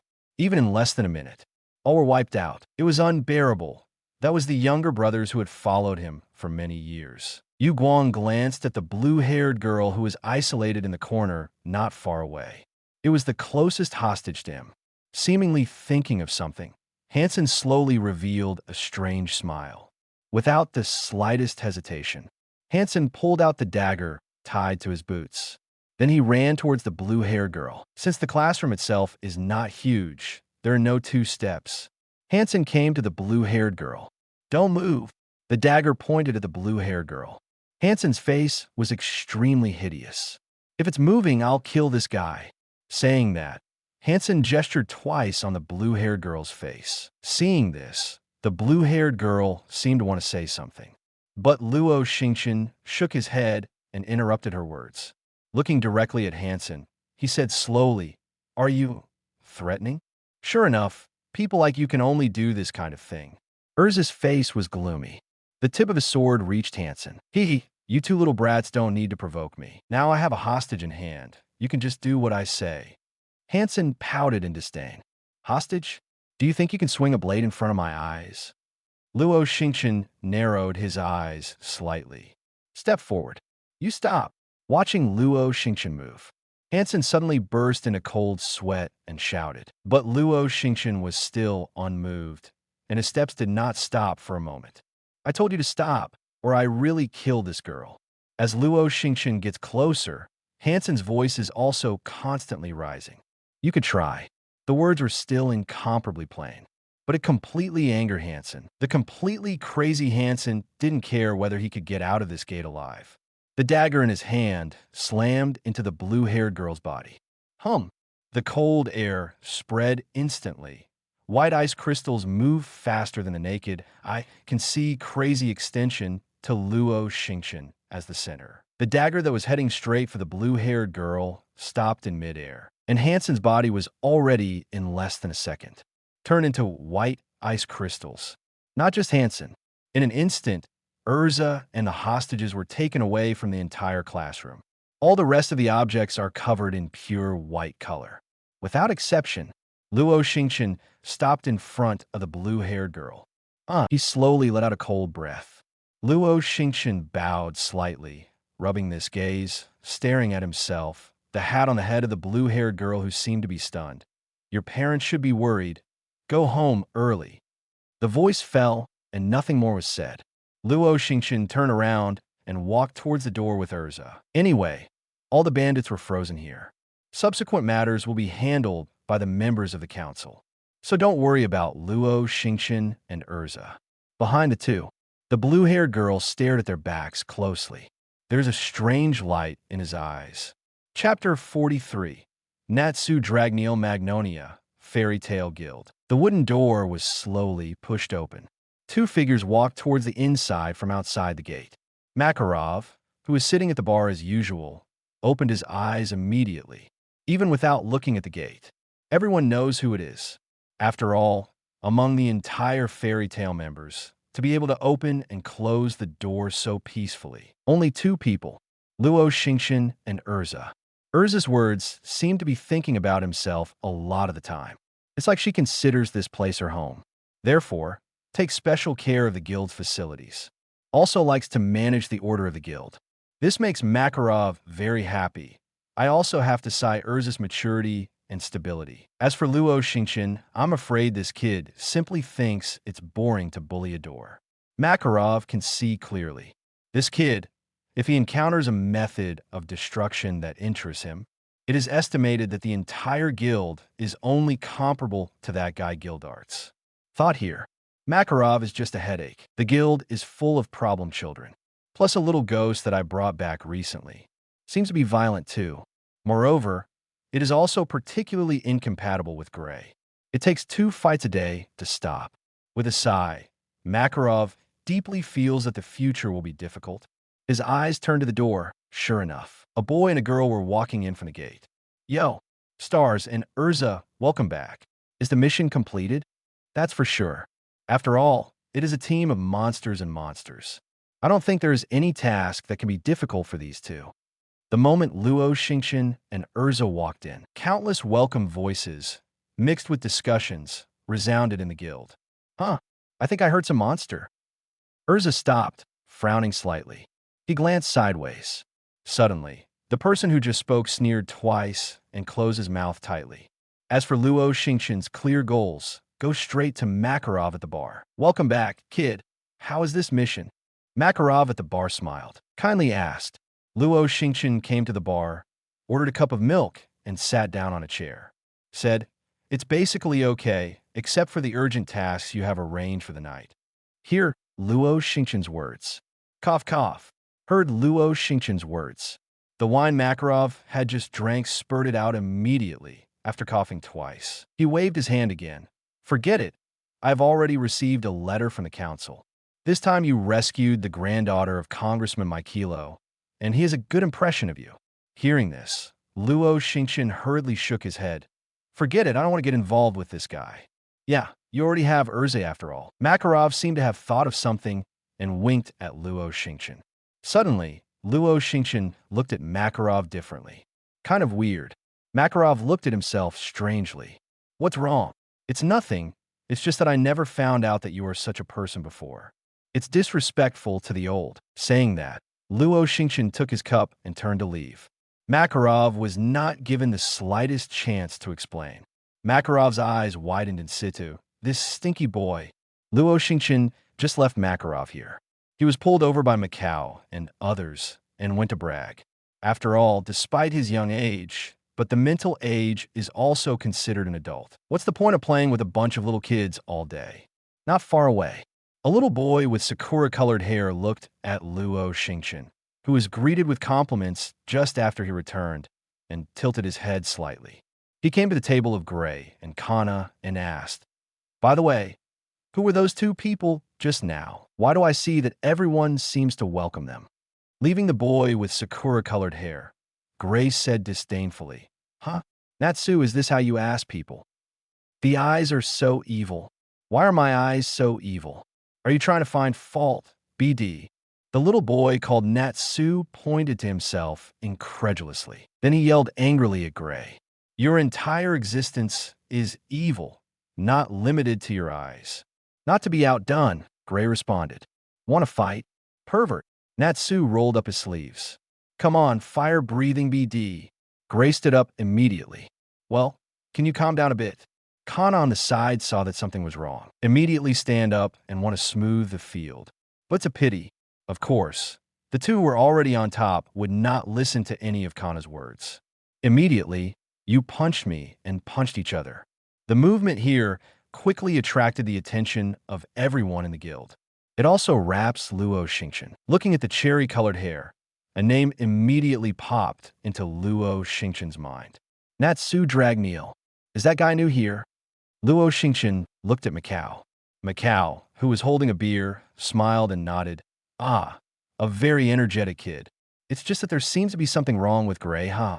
Wakaba laughed twice with his pipe in his mouth. However, they may be out of luck. Luo Xingchen put down the milk glass in his hand. Looking aside, the menacing Urza was walking towards the fighting Natsu in Gray.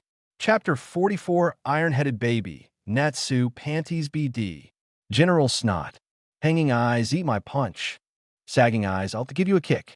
Looking at hugging each other and constantly fighting each other, the two who were still talking trash in their mouths. Kana on the side sighed deeply. Are these two guys feeling uncomfortable if they don't fight twice a day? Kana, who is powerless to complain. Suddenly, I saw Urza rushing towards here. Eyes lit up. There was a hint of sympathy in the eyes of the two who had not yet found the crisis approaching.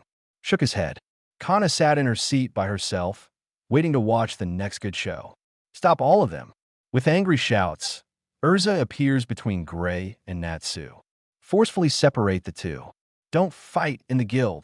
After separating the two, Urza just glared at Gray because he didn't know Natsu well.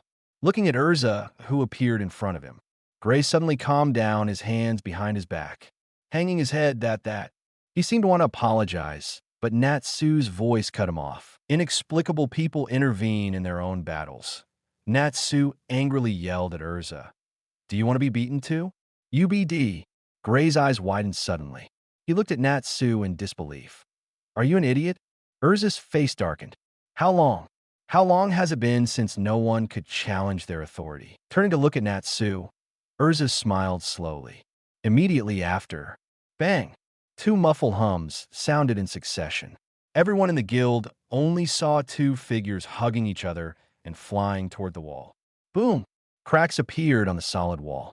Clouds of smoke floated over Natsu and Gray's foreheads. Urza clapped both hands and said with crossed hips, Really, both are the same idiot. Why fight with me? Gray slowly slid from a wall and fell to the ground. Made an indistinct murmur. Urza looked at the two of them and said, Don't fight anymore. Do you hear me? Yes. Gray immediately straightened his back. Natsu covered his head. Terrified eyes looked at Urza. Well, such a terrible person. What's your name?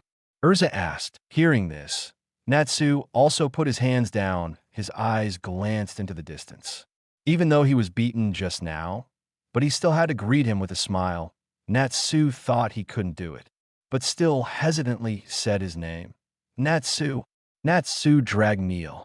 Urza didn't care about Natsu's mood. With his hands on his hips, he smiled slightly. Natsu, listen, since we are here at Fairy Tale, everyone is a partner. This is everyone's home, and home is not a place for people to fight. Understand? Urza's tone was light.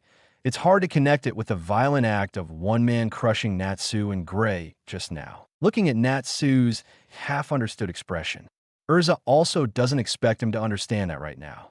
He smiled and said, My name is Urza Scarlet. Please give me more advice in the future. Natsu lowered his head and murmured, Urza, so scary. His words also attracted Gray's approval. That's right. I am afraid that only Xingchen is not afraid of her. Stars. Natsu's eyes were even more puzzled. Gray embraced his arms. It's the boy who just came in with Urza. That boy. The image of Luo Xingchen appeared in Natsu's mind. Immediately, he became interested and looked at Gray. Is that star strong? Speaking of this, Gray nodded sharply and spit out two words. Very strong. Natsu's eyes gradually filled with a flame called war. Then, he immediately got up from the ground. Walk in the direction of Luo Xingchen. Hey, what do you want? Gray sat on the ground, watching Natsu's back.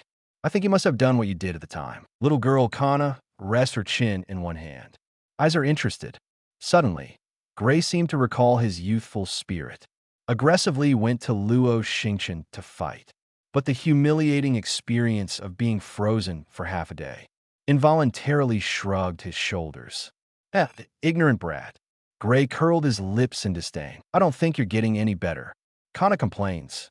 By the way, isn't Urza stopping Natsu? Kana looked at Urza. Urza, however, shook his head. Having the courage to challenge the strong is also a good way to strive for your own strength. And no matter how you think this can't possibly develop into a fight, the other side, hey, your name is Xingchen. I heard that you are very powerful. Let's duel. Natsu came to Luo Xingchen and shouted excitedly. It seems that Xingchen was targeted just after he came back. Macau smiled unscrupulously. Natsu, didn't you just get repaired by Urza just now? Wakaba laughed and teased Natsu. That kind of thing doesn't matter. I want to challenge you, Xingchen. Natsu hadn't put everything in his head at all, just staring at Luo Xingchen's back. Luo Xingchen turned around and looked at Natsu blankly, rejecting his proposal. No, it's boring. However, Natsu didn't seem to listen at all. He raised his fist excitedly. Okay, since that's the case, I'll go. The flames burned above Natsu's fist. Are you listening to someone? Luo Xingchen was speechless. Who? Oh. Natsu yelled, moved his short legs, and rushed towards Luo Xingchen. Fire Dragon's Iron Fist. In the eyes of everyone, Natsu waved his fist. Boom! The unremarkable fist landed on Natsu's head. Natsu fell to the ground, smashing the wooden floor. The large bag on the head is unusually conspicuous. I admit defeat. Natsu's eyes are constantly turning in circles. Trembling slightly, he stretched out his hand. Chapter 45, A New Mission, Crusade Against Demons. X778. When life falls flat, you'll find that time goes by very fast. Luo Xingchen didn't even notice. A year passed again.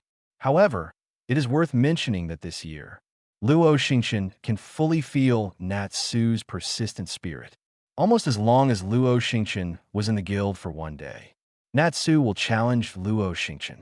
Although every time is a move KO, but Natsu still enjoys it. However, in this matter, Luo Xingchen did not gain anything. In a constant battle with Natsu, with the magic sublimator, Luo Xingchen also collected the magic power that Natsu left in the air and successfully condensed the magic crystal badge. But it's red. That's right, the red Fire Dragon Slayer badge. Even Luo Xingchen didn't expect this to happen. As of now, Luo Xingchen met the dragon power twice in total, but they all condensed the Golden Dragon Slayer crystal badge. But why did it end up like this when it came to Natsu? Confused, Luo Xingchen experimented with Natsu's Fire Dragon Slayer badge. Unsurprisingly, it is far from the power of the other two. It is also stronger than the badge of flame that he originally had. Moreover, with this badge, Luo Xingchen couldn't even release the Dragon Slayer Profound Truth. To this, Luo Xingchen made a guess. I am afraid that Natsu's strength is too weak at this time. After all, the collection of mana is to collect the mana left by Natsu at this moment. At this time, Natsu didn't even awaken the power of the dragon. How strong can it be? Maybe you can look forward to Natsu growing up and collecting. See if you can get the golden badge out. But unfortunately, Guildarts is now on a mission. Otherwise, Luo Xingchen can try to collect Guildarts' magic power. As for the rest of the fairy tale, except for Makarov, there is no need to collect. After all, magic is so common that even Luo Xingchen can learn it easily. After all, the target is still too weak. Shook his head. Luo Xingchen looked at the green round magic crystal badge without any pattern in his hand. This thing is what the magic sublimator condenses on its own today. It takes about 3 days on average to condense, although there is no special ability. But with practice, the pure magic contained in it, it can also help Luo Xingchen to save a lot of meditation time for accumulating magic power. Touch the green part in the center of the magic crystal. The green magic circle unfolded. A strand of pure magic power began to flow into Luo Xingchen's body from the magic circle. After a while, the magic crystal badge completely lost its color, turned into a round, useless, transparent crystal. Throw in the trash can on the side. Luo Xingchen stretched and then slowly got up after washing up, ready to go to the guild. Makarov found Luo Xingchen a few days ago. He also explained that the promotion exam for S-rank mages will be launched in the near future. So let Luo Xingchen prepare well for a while.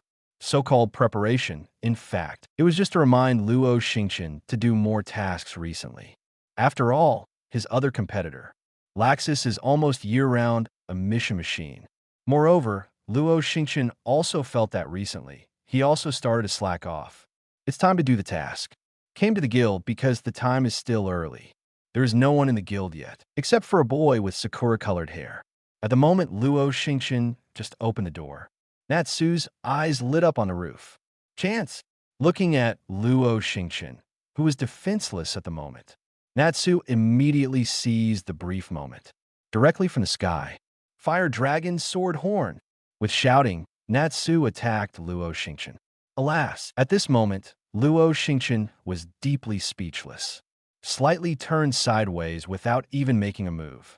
Just like that, I watched in silence as Natsu slammed into the ground. Boom! Immediately, the planks flew across, and Natsu's head sank directly into the wooden floor. Help me. Looking at his hands on the ground, his feet were constantly struggling in the air. Natsu, who tried his best to pull himself out. Luo Xingchen twitched the corners of his eyes and shook his head helplessly. Ignore this guy. He walked towards the task panel in the guild on his own. Before coming to the guild panel, there is already a person here. It was a man with slightly dark skin and a green vest, beige shorts. Fairy Tail member, Nabu.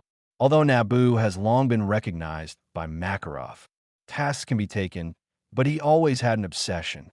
That is to find an exclusive task that only you can do. Therefore, he is seen wandering around here alone almost every day. Good morning, Xingchen. Nebo greeted Luo Xingchen. Morning, by the way. Are there any tasks with higher remuneration recently? Luo Xingchen asked aloud.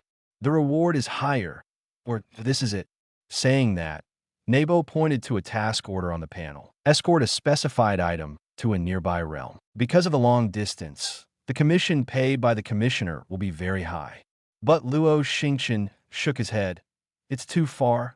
I'm too lazy to run. Or this, explore the unknown foggy area of Kurodo. The reward is also very high.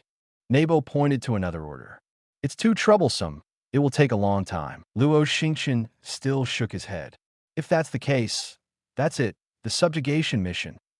Neb pointed to the top order. But it is said to be a demon, so it may be difficult. Looking at this order, Luo Xingchen's eyes lit up. The crusade mission is good. That's all. Chapter 46, The Village Shrouded in the Shadow of the Devil. Xingchen, have you made a decision? Urza's voice sounded behind Luo Xingchen. Since Luo Xingchen joined Fairy Tail, almost every mission is done with Urza as a team, except in some special cases. Therefore, in terms of access tasks, usually, after Luo Xingchen chooses one, it is Urza's turn to choose one. Cycle back and forth, and last time, it was Urza's chosen mission. This time, it was Luo Xingchen's turn. Pass the task list in hand to Urza. I still think the crusade mission is more suitable for me. Luo Xingchen said, the demon of the crusade. Urza nodded slightly, handed the task list to Luo Xingchen. I'll go back and prepare first and gather at the old place. After speaking, he turned and walked outside the guild. After all, every time, Urza will prepare plenty of supplies. Therefore, the preparation time required is quite long. With a task list, Luo Xingchen came to the bar, although it is still morning.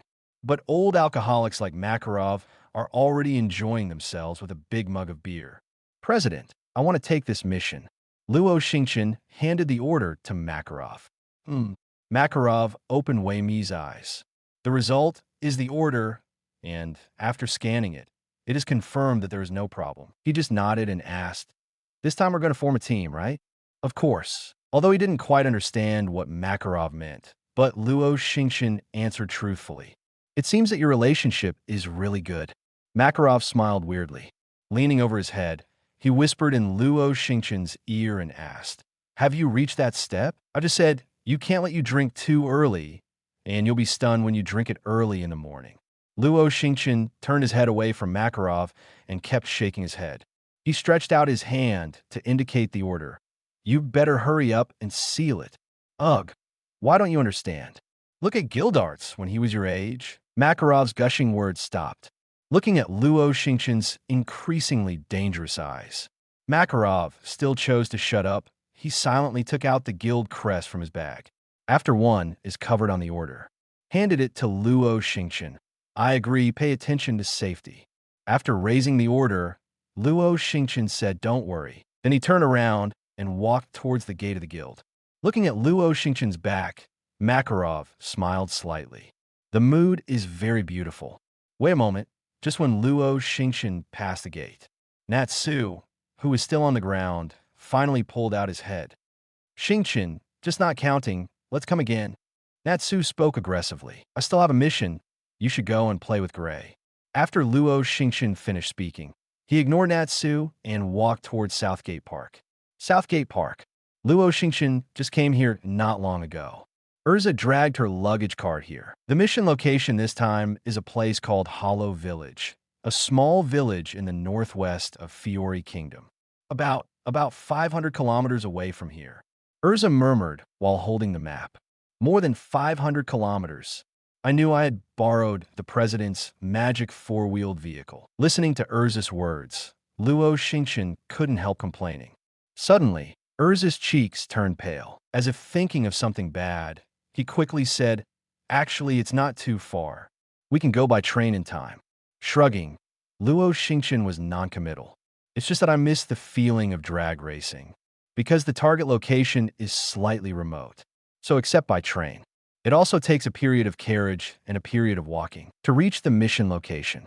So much so, when Luo Xingchen and Urza arrived at the village. The time is approaching dusk. It's really hard to find. Luo Xingchen stopped and looked at the village at the foot of the mountain. This is a village surrounded by mountains and forests. View from top to bottom. It can be found that there are large areas of farmland in the village, a very ordinary village mainly based on farming. Also because of the remote location, few mages would choose to come to this place. The village of Hollow, if the map is correct, it should be here. Urza said, after comparing the map. Luo Xingchen looked at the gradually darkening sky and said, well, anyway, let's go down and have a look and contact the client first. May need a night off here tonight. The two looked at each other and nodded. He took a step towards the bottom. Entering the village, there are no people on the streets. But think about it. After all, there's a demon. I'm afraid that everyone is hiding at home and dare not show up. According to the instructions on the order, the two found the client of the task. It is the residence of the village chief of this village. Knocked on the door. Not long after, an elderly man stuck his head out and looked at Luo Xingchen and Urza. Who are you? The old man asked. Luo Xingchen didn't beat around the bush and spoke directly. We are the wizards of fairy tale, and we took on the task of crusade against demons. This is the order for you to take a look at. As he said that, he handed the order form in his hand to the old man. Immediately afterwards, the two revealed the goblin coat of arms on their arms. This is the flow of routine tasks. The old man looked at the order form in his hand. He looked at the coat of arms on the two of them. The identities of Luo Xingchen and Urza were finally confirmed. Suddenly, the old man blushed. There's excitement in the aged voices. Sorcerer, finally waiting for you. This village is saved. Chapter 47. Devil or Girl. Hollow Village, the village chief's residence. After confirming that Luo Xingchen and Urza are from the Mage Guild, the elderly village chief warmly invited the two of them into the house. We don't have anything good here, so please drink some tea. The village chief came over with 2 cups of steaming green tea. See, the two politely took the tea. The village chief sat down in front of the two of them. Please tell us the specific situation so that we can make first-hand judgment and analysis. Urza was not polite. Cut to the topic right away. Luo Xingchen sat by the side and tasted tea quietly. The village chief nodded and was silent for a while.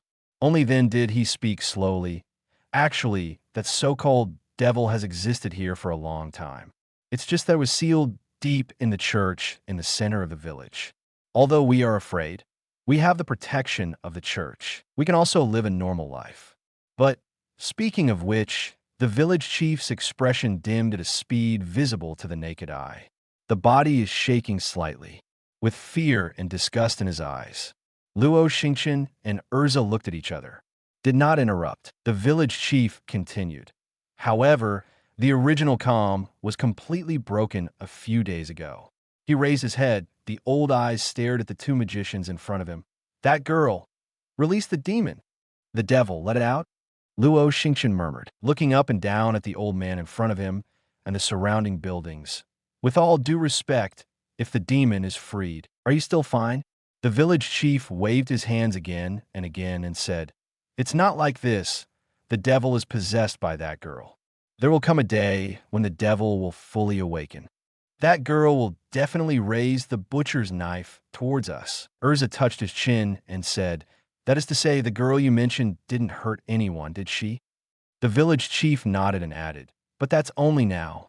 None of us can guarantee that that girl won't hurt anyone in the future, right? Then has she lost her mind? Luo Xingchen continued to ask. The village chief paused for a while before opening his mouth. No. Luo Xingchen shook his head slightly. He put the teacup in his hand on the table and said, We can't agree with your guess at the moment. It's best to go and see the girl in your mouth first.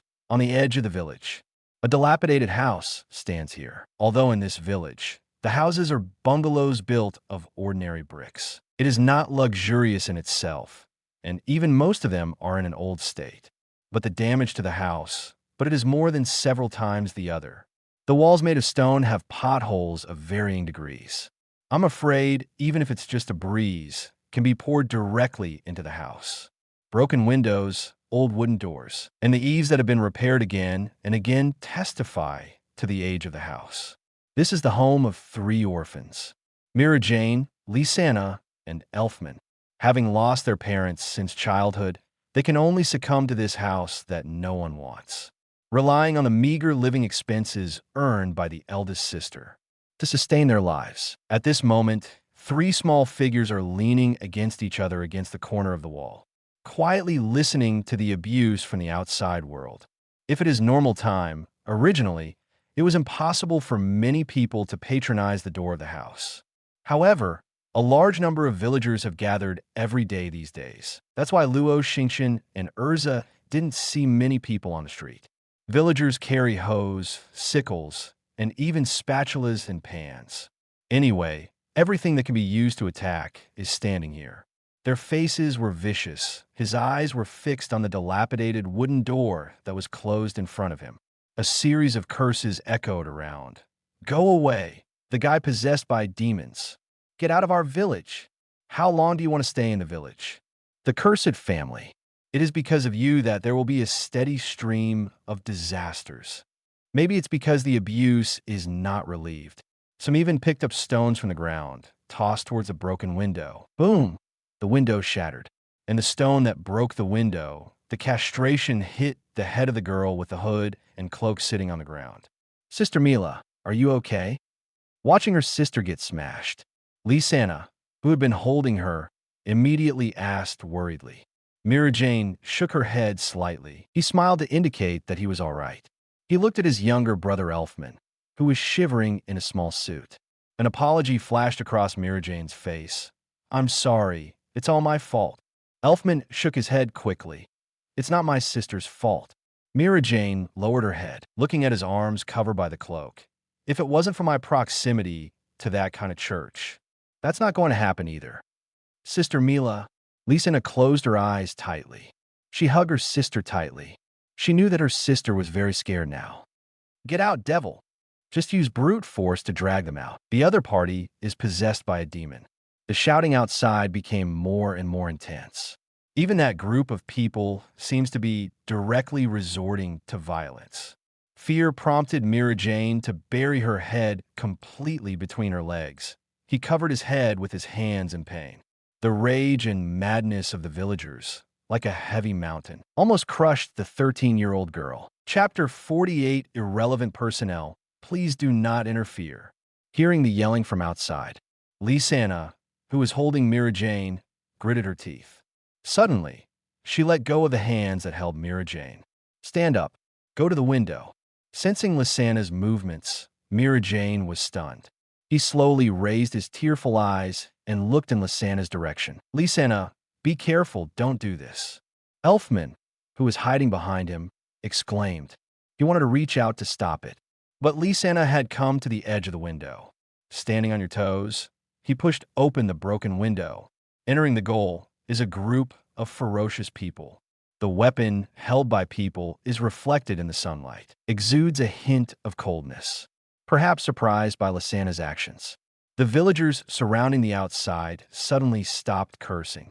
A time, all that was left was the sobbing that Lysana tried to hold back.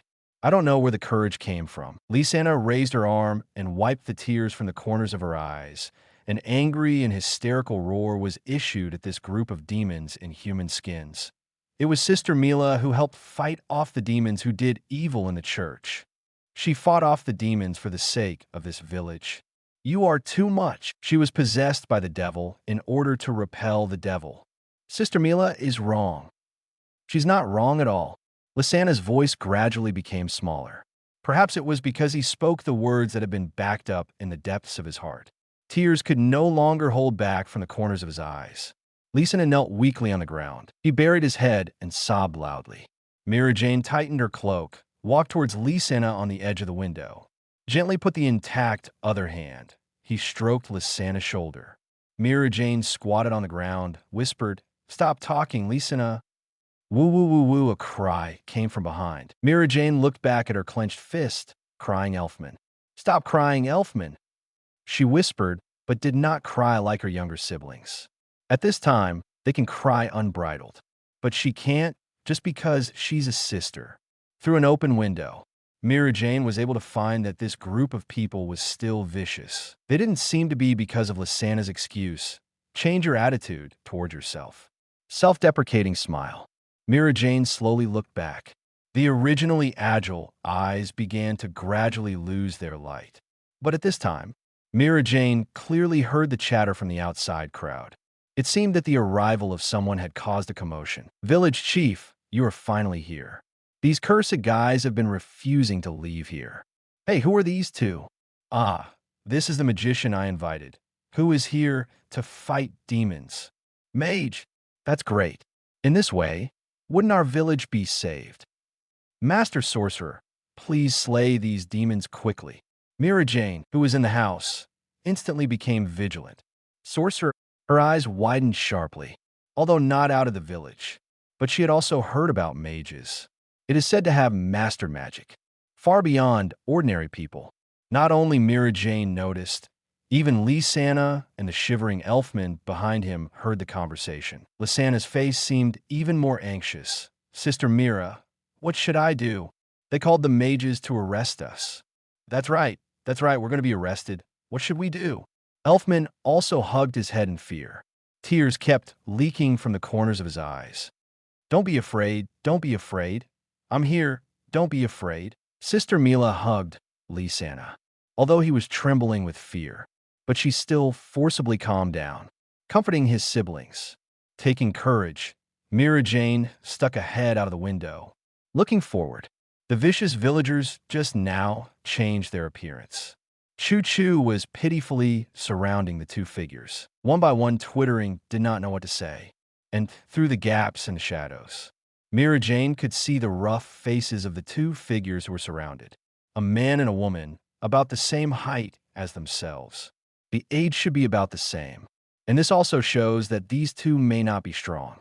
Came to this conclusion, Mira Jane's heart finally let go a little, but still remained vigilant. At this moment, the boy surrounded by the center seemed a little impatient. "Okay, you all came up and kept saying, 'Who am I supposed to listen to?'" The boy roared. His eyes turned to the people around him who had stopped talking. Luo Xingchen continued, "We have the ability to discriminate, and we don't need one of you to brainwash us." Even now, Urza frowned. Looking at this group of people, the eyes are not very kind. "That, Mage-sama," the village chief seemed to want to say something. However, the next moment, Luo Xingchen's eyes fell on the village chief. He didn't speak, just stared at him silently. Immediately, the village chief was dripping with sweat. The general situation of the problem, we have already understood. The next step is the work of the magician. Urza said with his arms folded, "The devil's problem, we will solve it perfectly." So, Luo Xingchen took his eyes off the village chief, glanced around the audience, and said, "Please don't interfere." Chapter 49, The Devil's Arm, after breaking away from the villagers who were constantly complaining. Luo Xingchen and Urza approached the dilapidated house in front of them. Halfway through, Luo Xingchen looked at Urza, who was beside him. Urza, do you think there is any problem? Hearing Luo Xingchen's question, after pondering for a moment, Urza said, if, as the villagers said, the girl inside was possessed by a demon, then it's impossible for this group of people to stand here intact just now. Said, in her mind, the actions of the demon Fern appeared involuntarily. After all, demons don't follow the morals of the human world. Luo Xingchen nodded without refuting Urza. In fact, he already had a guess in his heart. The so-called demon-possessed girl. I'm afraid it is Mira Jane in the original book. Although Luo Xingchen did not read the original work in his previous life, but there is still an image of the life experience of some of the main characters. Originally, Luo Xingchen was not quite sure. However, in the crowd, just now, the moment when I accidentally caught a glimpse of the head sticking out of the window, there was a decision, after all, although most of it was covered by the hood. But the white bangs in front of the forehead still made Luo Xingchen recognize it. While the two were talking, they came to the dilapidated house, seeing that even the wooden door is full of time very close. Urza sighed softly. What a poor family. Saying that, Urza stepped forward and knocked on the door politely. Dong dong dong. Although Urza has tried to make his percussion sound soft. But for the three people inside. But it is as terrifying as a ghost with a locked soul. Lisena hugged Mira Jane's body tightly. Elfman also hid behind Mira Jane. At the moment, Mira Jane looked a little flustered, but strong and calm, staring intently at the door. Sister Mila, what should I do? Lisena cried out in fear. Sister, sister. Elfman's legs were shaking. However, he looked at Mira Jane, who was protecting him in front of him. He looked at the wooden door again. Gritting his teeth, he seemed to make up his mind. I want to escape from my sister's shelter, at least. Also protect my sister, who is on the verge of collapse once. With this thought, Elfman was about to move his trembling legs. However, Mira Jane held Elfman and Lisena firmly. Listen to me. The people outside are coming for me. As long as I go out, you should be fine. Mira Jane whispered in the ears of the younger siblings. He seemed to have guessed what his sister wanted to do. Lisena gripped Mira Jane's hands even tighter, buried his head in Mira Jane's arms. Lisena cried out, I don't want. I'm with Sister Mila. Say, you're right, this time. Let me protect my sister. Elfman clenched his fists, but looking at the appearance of the two, listening to the words of the two, Mira Jane just smiled relievedly, touching the heads of the two of them. Don't be stupid. I'm just a person possessed by demons, but you are different. Your future is full of possibilities. If something happens to me today, then you stay away from this village. Having said that, Mira Jane looked out the window. Obviously the land that nurtured them. But now there is no place for them. This village is no longer our home. Perhaps you need to find it yourself. Find your real home. Smiled slightly, Mira Jane suddenly found that the trembling body stopped. She doesn't seem to be afraid anymore. He broke free from Lisena's hands and pressed Elfman down. Mira Jane walked towards the door without hesitation. Outside the door, no one opened the door for a long time. Urza looked at Luo Xingchen, then reached out and knocked again. Next moment, the door was opened. The girl in the cape quickly got out from behind the door. Then he immediately closed the door. He stared at the two figures in front of him who looked about the same size as him. Who are you? Mira Jane said indifferently in vigilant voice. Luo Xingchen wrapped his arms around him, his eyes locked on the figure in front of him. He wears a hood on his head, and on either side of the hood there are two ears that seem to be used for decoration, pulled to one side. The body is covered with a cloak made of the same material as the hood. The cloak was airtight and perfectly wrapped her whole body in it. Silver white hair scattered from the gap in the hood. The delicate face was full of vigilance and a trace of loneliness. We are wizards from fairy tale who are here to solve this demonic incident. Urza was the first to speak. I heard from the village chief that there's a girl possessed by a demon. I think it should be you. Urza's eyes moved down. He looked at Mira Jane's arm covered by the cloak. Said, so can we see your hand? Mira Jane is more vigilant Involuntarily, he shrank his hand towards the back. But she was still ruthless. Anyway, he couldn't hide the fact that he was possessed by demons. It's better to show it like this. If there's a real fight, maybe he can resist with the help of the demon arm. Thinking of this, Mira Jane slowly stretched out her hand from the cloak. And Luo Xingchen and Urza also immediately. He set his eyes on Mira Jane's arm. That's not an arm that a human being can have at all. Tree-like lines covered her palms to her elbows. The back of the arm, purple and irregular crystal-like objects are embedded above. Undulating forks and the sharp claws seem to signal the danger of this arm. This is the real devil's arm. Chapter 50, the decision to change fate. Now you can see it. Yes, the devil is on me now. Mira Jane moved 2 steps slightly. Spread your hands. The door behind you is completely covered. What you want, Crusade, is also a demon. Just come directly at me. Her voice trembled, but without taking a step back, he shouted sharply, but don't try to hurt my younger siblings. Neither Luo Xingchen nor Urza had time to defend themselves. The wooden door behind Mira Jane was slammed open. Young Lisana and Elfman rushed out. Don't hurt my sister. Please, don't hurt my sister. Lisana hugged Mira Jane's waist, facing Luo Xingchen and Urza with his back. I won't let you succeed. Sister and Lisana, I will protect you. Elfman was shaking, but his arms were still open. Standing firmly in front of him, he said loudly, I'm a man. Looking at this touching scene, Luo Xingchen twitched the corners of his mouth. I seem to be inexplicably regarded as the villain. Glancing aside, knew it for the extremely sensitive Urza. Such a scene was enough to move her to tears. He raised his arm and wiped the tears from the corners of his eyes. Urza exclaimed, It's so touching. It doesn't feel like a bad guy at all. Luo Xingchen coughed twice, interrupting the picture. Then he said, I think you may have misunderstood something. His words caught the eyes of the people in front of him. We did not come with malice. Although the mission is to crusade demons, it seems that our mission has indeed failed. Several people looked at Luo Xingchen suspiciously. Even Urza is included. She pointed to Mira Jane's arm. But what exactly is this devil's arm? The arm is indeed the arm of the devil, but that doesn't mean you are possessed by the devil. Luo Xingchen looked at the silver-haired girl under the hood and explained, This is actually a kind of magic. At present, it seems that it is only caused by unskilled reasons. Magic? Mira Jane murmured.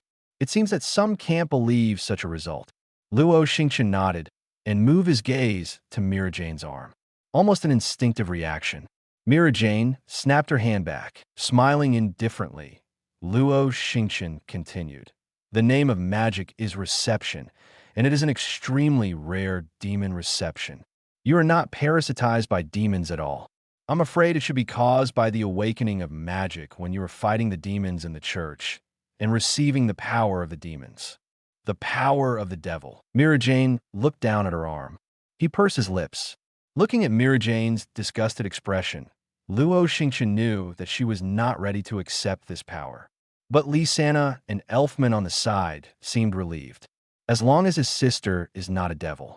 That's enough. They don't care if it's magic or not.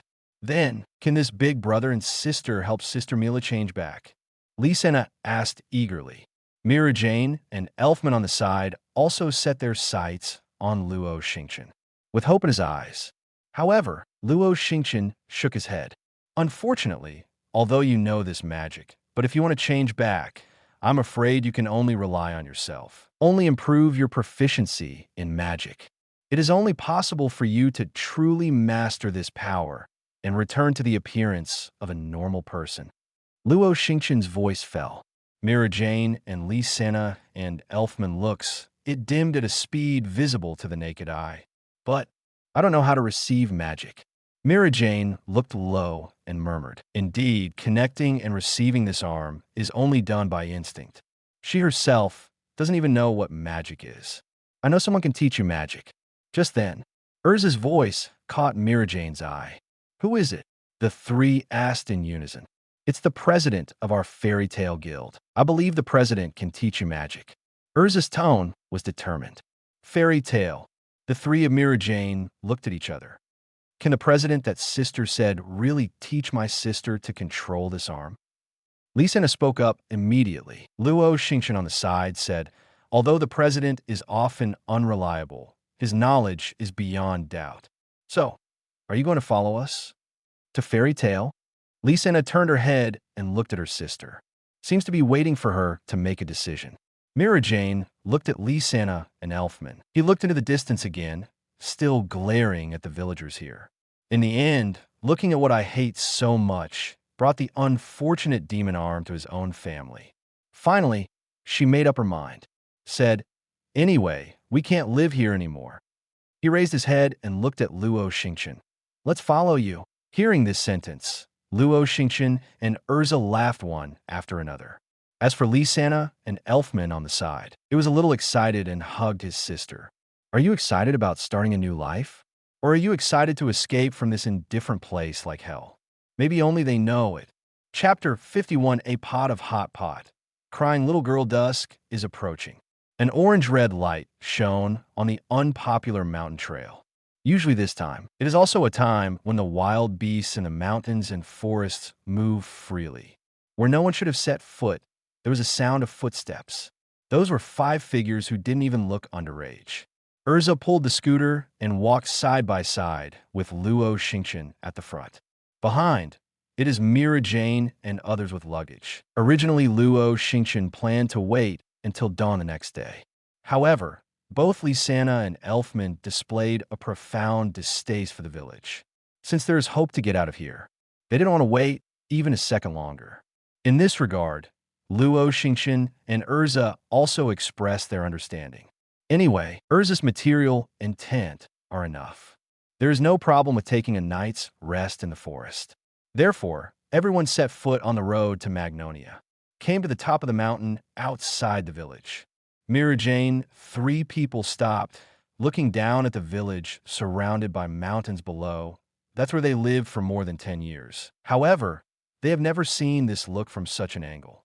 So, the village is so small, Elfman murmured softly.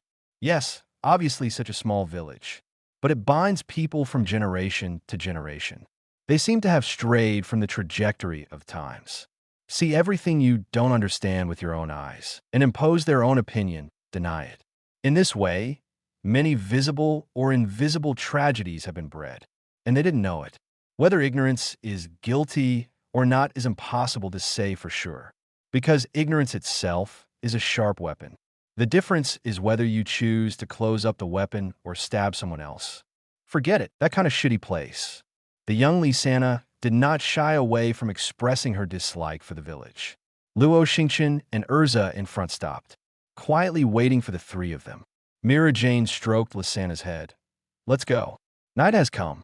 Everyone who has traveled to the forest found a place with few trees. Urza greeted Mira Jane and Li Sena set up a tent here. There are only 4 tents, but it's enough for everyone.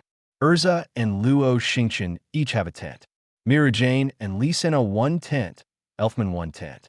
At this time, Luo Xingchen had to thank Urza. But if there is one less, I'm afraid I have to sleep with a big man tonight. Take advantage of Urza and Li Sena's efforts to set up a tent. Luo Xingchen has set up a big pot. Take on the responsibility of cooking. No way. After all, what Urza makes is really too bad to eat. Also, eat Urza's dishes. You never know what was that meal. He was inexplicably poisoned. The reason, this upright girl will always come up with a lot of novel ideas inexplicably, mixing all kinds of knowing and not knowing. If you're lucky, there's nothing wrong with eating it. With bad luck. For this, on the way of many missions, Luo Xingchen has a deep understanding. Therefore, Luo Xingchen strictly prohibited Urza's poisoning and promised to be in the wilderness in the future. Just cook by yourself, although not as good as a chef or something. But the things that are made are also within the range that normal people can accept. Anyway, it's all in the wild, and it's just a matter of time. What more bike do you want? Brother Xingchen, can you see these firewood? Elfman came over with a pile of dry wood and said, almost just throw it in the fire. Luo Xingchen nodded. Then he reached out his hand and gestured to the fire in front of him. Xingchen, big brother, what do you want to do with this pot of red soup? Maybe it's because I can reach the guild tomorrow. So Lee Sena seems to be in a good mood. After helping Urza and Mira Jane set up their tent, jumping up and down, he came to Luo Xingchen. His eyes were fixed on the red soup that was constantly tumbling in the pot. Smell the wafting fragrance. Tears welled up in the corner of the little girl's mouth. Smiling and touching Lysana's short white hair, Luo Xingchen said softly, "This, in our hometown's name, is called hot pot." Hot pot. Lysana heard this term for the first time. Luo Xingchen nodded, then he took out the dream fish that he had just caught and processed on the edge of the creek. Threw it into it. Then he said, "In my hometown, this is a very delicious food. Use the boiled soup to cook various ingredients. The biggest feature is that you can eat while cooking, allowing you to enjoy the freshest and most tender taste of the ingredients." Listen to Luo Xingchen's description. Lysana's eyes flickered all the time, under the constant urging of the stomach. Lysana finally waited for the moment to start the meal, and the fact did not live up to Lysana's expectations. Maybe it's because the conditions were too difficult since childhood. Although there are few hot ingredients, and they are all very common. But for the first time tasting such a delicious Lysana, but it's like the taste of mountains and seas. The hot soup base was bubbling in a Caligula. On the side is constantly eating, but Luo Xingchen, who was so hot and gasping for breath, was the other five. At a certain moment, the five of them saw each other's funny appearance. So he burst out laughing. And for the Mira Jane trio, it's as if everything today was left behind by them. At this moment, they are just enjoying the tranquility to the fullest, and the warmth called family. Chapter 52, Come to Fairy Tale. The time is approaching midnight.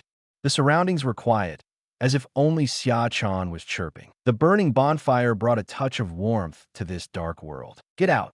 The guy possessed by demons. The cursed family. Mira Jane woke up suddenly.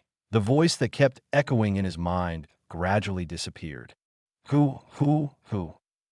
The sharp rise and fall of her chest made her gasp for breath. But the even breathing sound came from the side, but she gradually calmed down. Mira Jane smiled as she looked at Lysana, who was sleeping beside her. She hadn't seen Lysana sleep so peacefully in a long time. But the moment he saw his arm, the smile on her face gradually disappeared. Magic demon. I recalled Luo Xingchen's explanation today. But I never wanted that kind of power. Too disgusting. The other hand firmly grasped the demon's arm, as if he wanted to tear it apart completely. But unfortunately, it's just useless. Reluctantly gave up this option. Mira Jane fought back the sound of her wanting to sob. God forced this power into her, but she never asked if she would accept it. Therefore, it brings pain and sorrow. Looking at Lysana, Mira Jane stroked the silver short hair gently. Fairy tale. What kind of guild will it be? She murmured softly. However, it's not bad to be able to cultivate those two such gentle people. The faces of Luo Xingchen and Urza appeared in my mind. Although I agreed to Luo Xingchen's invitation today, but Mira Jane agreed on behalf of her younger siblings. As long as they can find a place to stay, then you can leave. Mira Jane thought so. For her, her younger siblings will always be more important than herself. She doesn't want her younger siblings to be discriminated against and hurt. I don't even want to do it all because of my own reasons. So she wanted to stay away from Lysana and Elfman. Only in this way, in order to let them grow up healthily in an environment without any troubles. That's enough for Mira Jane. It doesn't matter if you pay any price for it. Take a deep breath. Mira Jane quietly got up and walked outside the tent. Just opened the curtain. Then he saw the figure sitting by the fire. Mira Jane was stunned. By the way, aren't you cold? Luo Xingchen turned his head, looking at Mira Jane. Aren't you going to sleep? It's so late. Mira Jane walked out of the tent and sat down beside Luo Xingchen. After all, it's in the wild, so in order to guard against some monsters that don't have long eyes, someone needs to keep watch. Urza stayed in the middle of the night. I stayed in the middle of the night. Luo Xingchen replied, then looked at Mira Jane. It's you. Why are you still here so late? Could it be that you are thinking of something bad? How can there be? Mira Jane's head shook like a rattle. Luo Xingchen turned his head, stared at the burning fire, and said, Stop pretending Normal people must be sleeping soundly at this time. And people who have nothing to worry about, how can they think of coming out at night to get a hair dryer? Aren't you? Mira Jane looked at Luo Xingchen. Luo Xingchen, it said that I'm just a night watchman. Luo Xingchen said, and tugged at the fire. Let the flames burn more violently. Mira Jane can clearly feel the cold of the night has been dispelled a lot. Mira Jane was silent for a while, then looked at Luo Xingchen and said, if you go to Fairy Tale, can you take care of Lee Sinnoh and Elfman for me? No. Luo Xingchen refused directly. He turned his head and looked at Mira Jane with his head lowered. Take care of your younger brothers and sisters. Are you still counting on me, even if your elder sister is not responsible? But I... Mira Jane raised her demonic arm, then picked up again. Really? Luo Xingchen sighed, looking at Mira Jane, hand out. Mira Jane was a little puzzled, but he still stretched out his intact hand. Not this one. Luo Xingchen brushed aside the wall of demons that Mira Jane hid under the cloak. It's disgusting, you still... Mira Jane wanted to say something, but Luo Xingchen reached out and grabbed Mira Jane's demonic hand. Then he crossed his fingers tightly and lifted it to Mira Jane and said, Is this what you've been afraid of? He looked straight into Mira Jane's eyes. Mira Jane's cheeks gradually flushed, and she lowered her eyes. Aren't you afraid? She asked softly. What's there to be afraid of? But this is the devil's hand, so ugly. Is that so? The red blood badge spreads a crimson magic circle. The surging blood began to gather on Luo Xingchen's arm. Next moment, the originally white palms began to gradually become weird and hideous. Your hand. Mira Jane looked at Luo Xingchen's palm in surprise. Demon power, I can use it too, but what is it? Luo Xingchen said softly. It's not the arms that are ugly, but the hearts of people blinded by ignorance. The power of the devil is not some unknown power. How to use it is not in the eyes of others, but in yourself. It's myself, Mira Jane murmured. Raise your head slightly. Only then did she realize that the eyes that were like the stars and the sea were in front of her eyes. She can even see the strands of hair on the boy's forehead were blown up by the evening wind. Strange, even though it's only the first day I've known this teenager. But there is no sense of inconsistency. On the contrary, she even experienced something she had never felt before, a feeling of peace of mind. Come to Fairy Tale, where all your entanglements will be answered. The evening wind is blowing. The moonlight mixed with the firelight illuminated the two tightly held. Devil's claws. Facing the juvenile, solemnly please. Mira Jane finally smiled. Chapter 53, Disciplinary Committee, Urza Magnolia. The whistling whistle sounded from far to near. The red-skinned train drove into the station with a long black smoke and stopped steadily. The doors of the train slowly opened. The continuous crowd came out in an orderly manner with large and small backpacks in hand. And in the crowd, a little girl with white hair looking around. It seems that it has attracted the attention of most people with its agile and lively movements. For the first time in my life, to ride a train. For Lee Sinnoh, who had seen so many people for the first time, everything here is so unfamiliar and new. A lot of people. Lee Sinnoh widened her eyes and sighed from her heart. After all, the development of Magnolia is second to none in the entire Fiori Kingdom, so it will also attract many people to visit or travel. Urza, who was beside him, folded his arms and explained. It's really good, but let's go quickly. It shouldn't be far from your guild, right? Mira Jane, who was wearing a cloak behind her, seemed a little uncomfortable. Some anxiously urged the crowd. Seeing this, Luo Xingchen also nodded slightly. Mira Jane's arm isn't settled after all. Now she is not confident enough to appear in a place with many people. Let's go then. He touched Lisana's head. Luo Xingchen spoke out. Okay. Lisana nodded in agreement. After waiting for Urza to pull out the luggage that took up half of the cargo compartment, a group of people walked in the direction of the guild, the entrance of the Fairy Tale Guild. After taking Mira Jane and others through the lively streets. After a tour of Kaludian Cathedral, everyone finally came to the gate of this 3-story building. This Fairy Tale? Mira Jane looked up at the plaque hanging above. and a flag fluttering in the wind at the very top. His eyes fluctuated a little. Where all your entanglements will be answered. This is what Luo Xingchen said to himself last night. Mira Jane also kept in mind. She also expects, I can start a new life in the true sense in this guild. Go in. I believe you'll be satisfied here. Luo Xingchen stepped forward, getting ready to open the door. The wooden door made an abnormal sound of creaking. This feeling is... Luo Xingchen frowned slightly. Next moment, the wooden door finally did not dare to bear the heavy burden, and it burst with a bang. Ah! With a terrified roar, the boy with sakura-colored hair flew out directly from the broken wooden door. Mira Jane's eyes widened instantly. It seemed to be frightened. The boy with sakura-colored hair didn't mean to slow down in the air. Fly straight towards Luo Xingchen. Xingchen, big brother. Lysana's mouth widened. Next moment, Luo Xingchen stretched out his hand and directly blocked the head of the sakura-colored boy. Boom! A dull sound echoed around. Luo Xingchen's eyes turned to Natsu, who was caught by his head.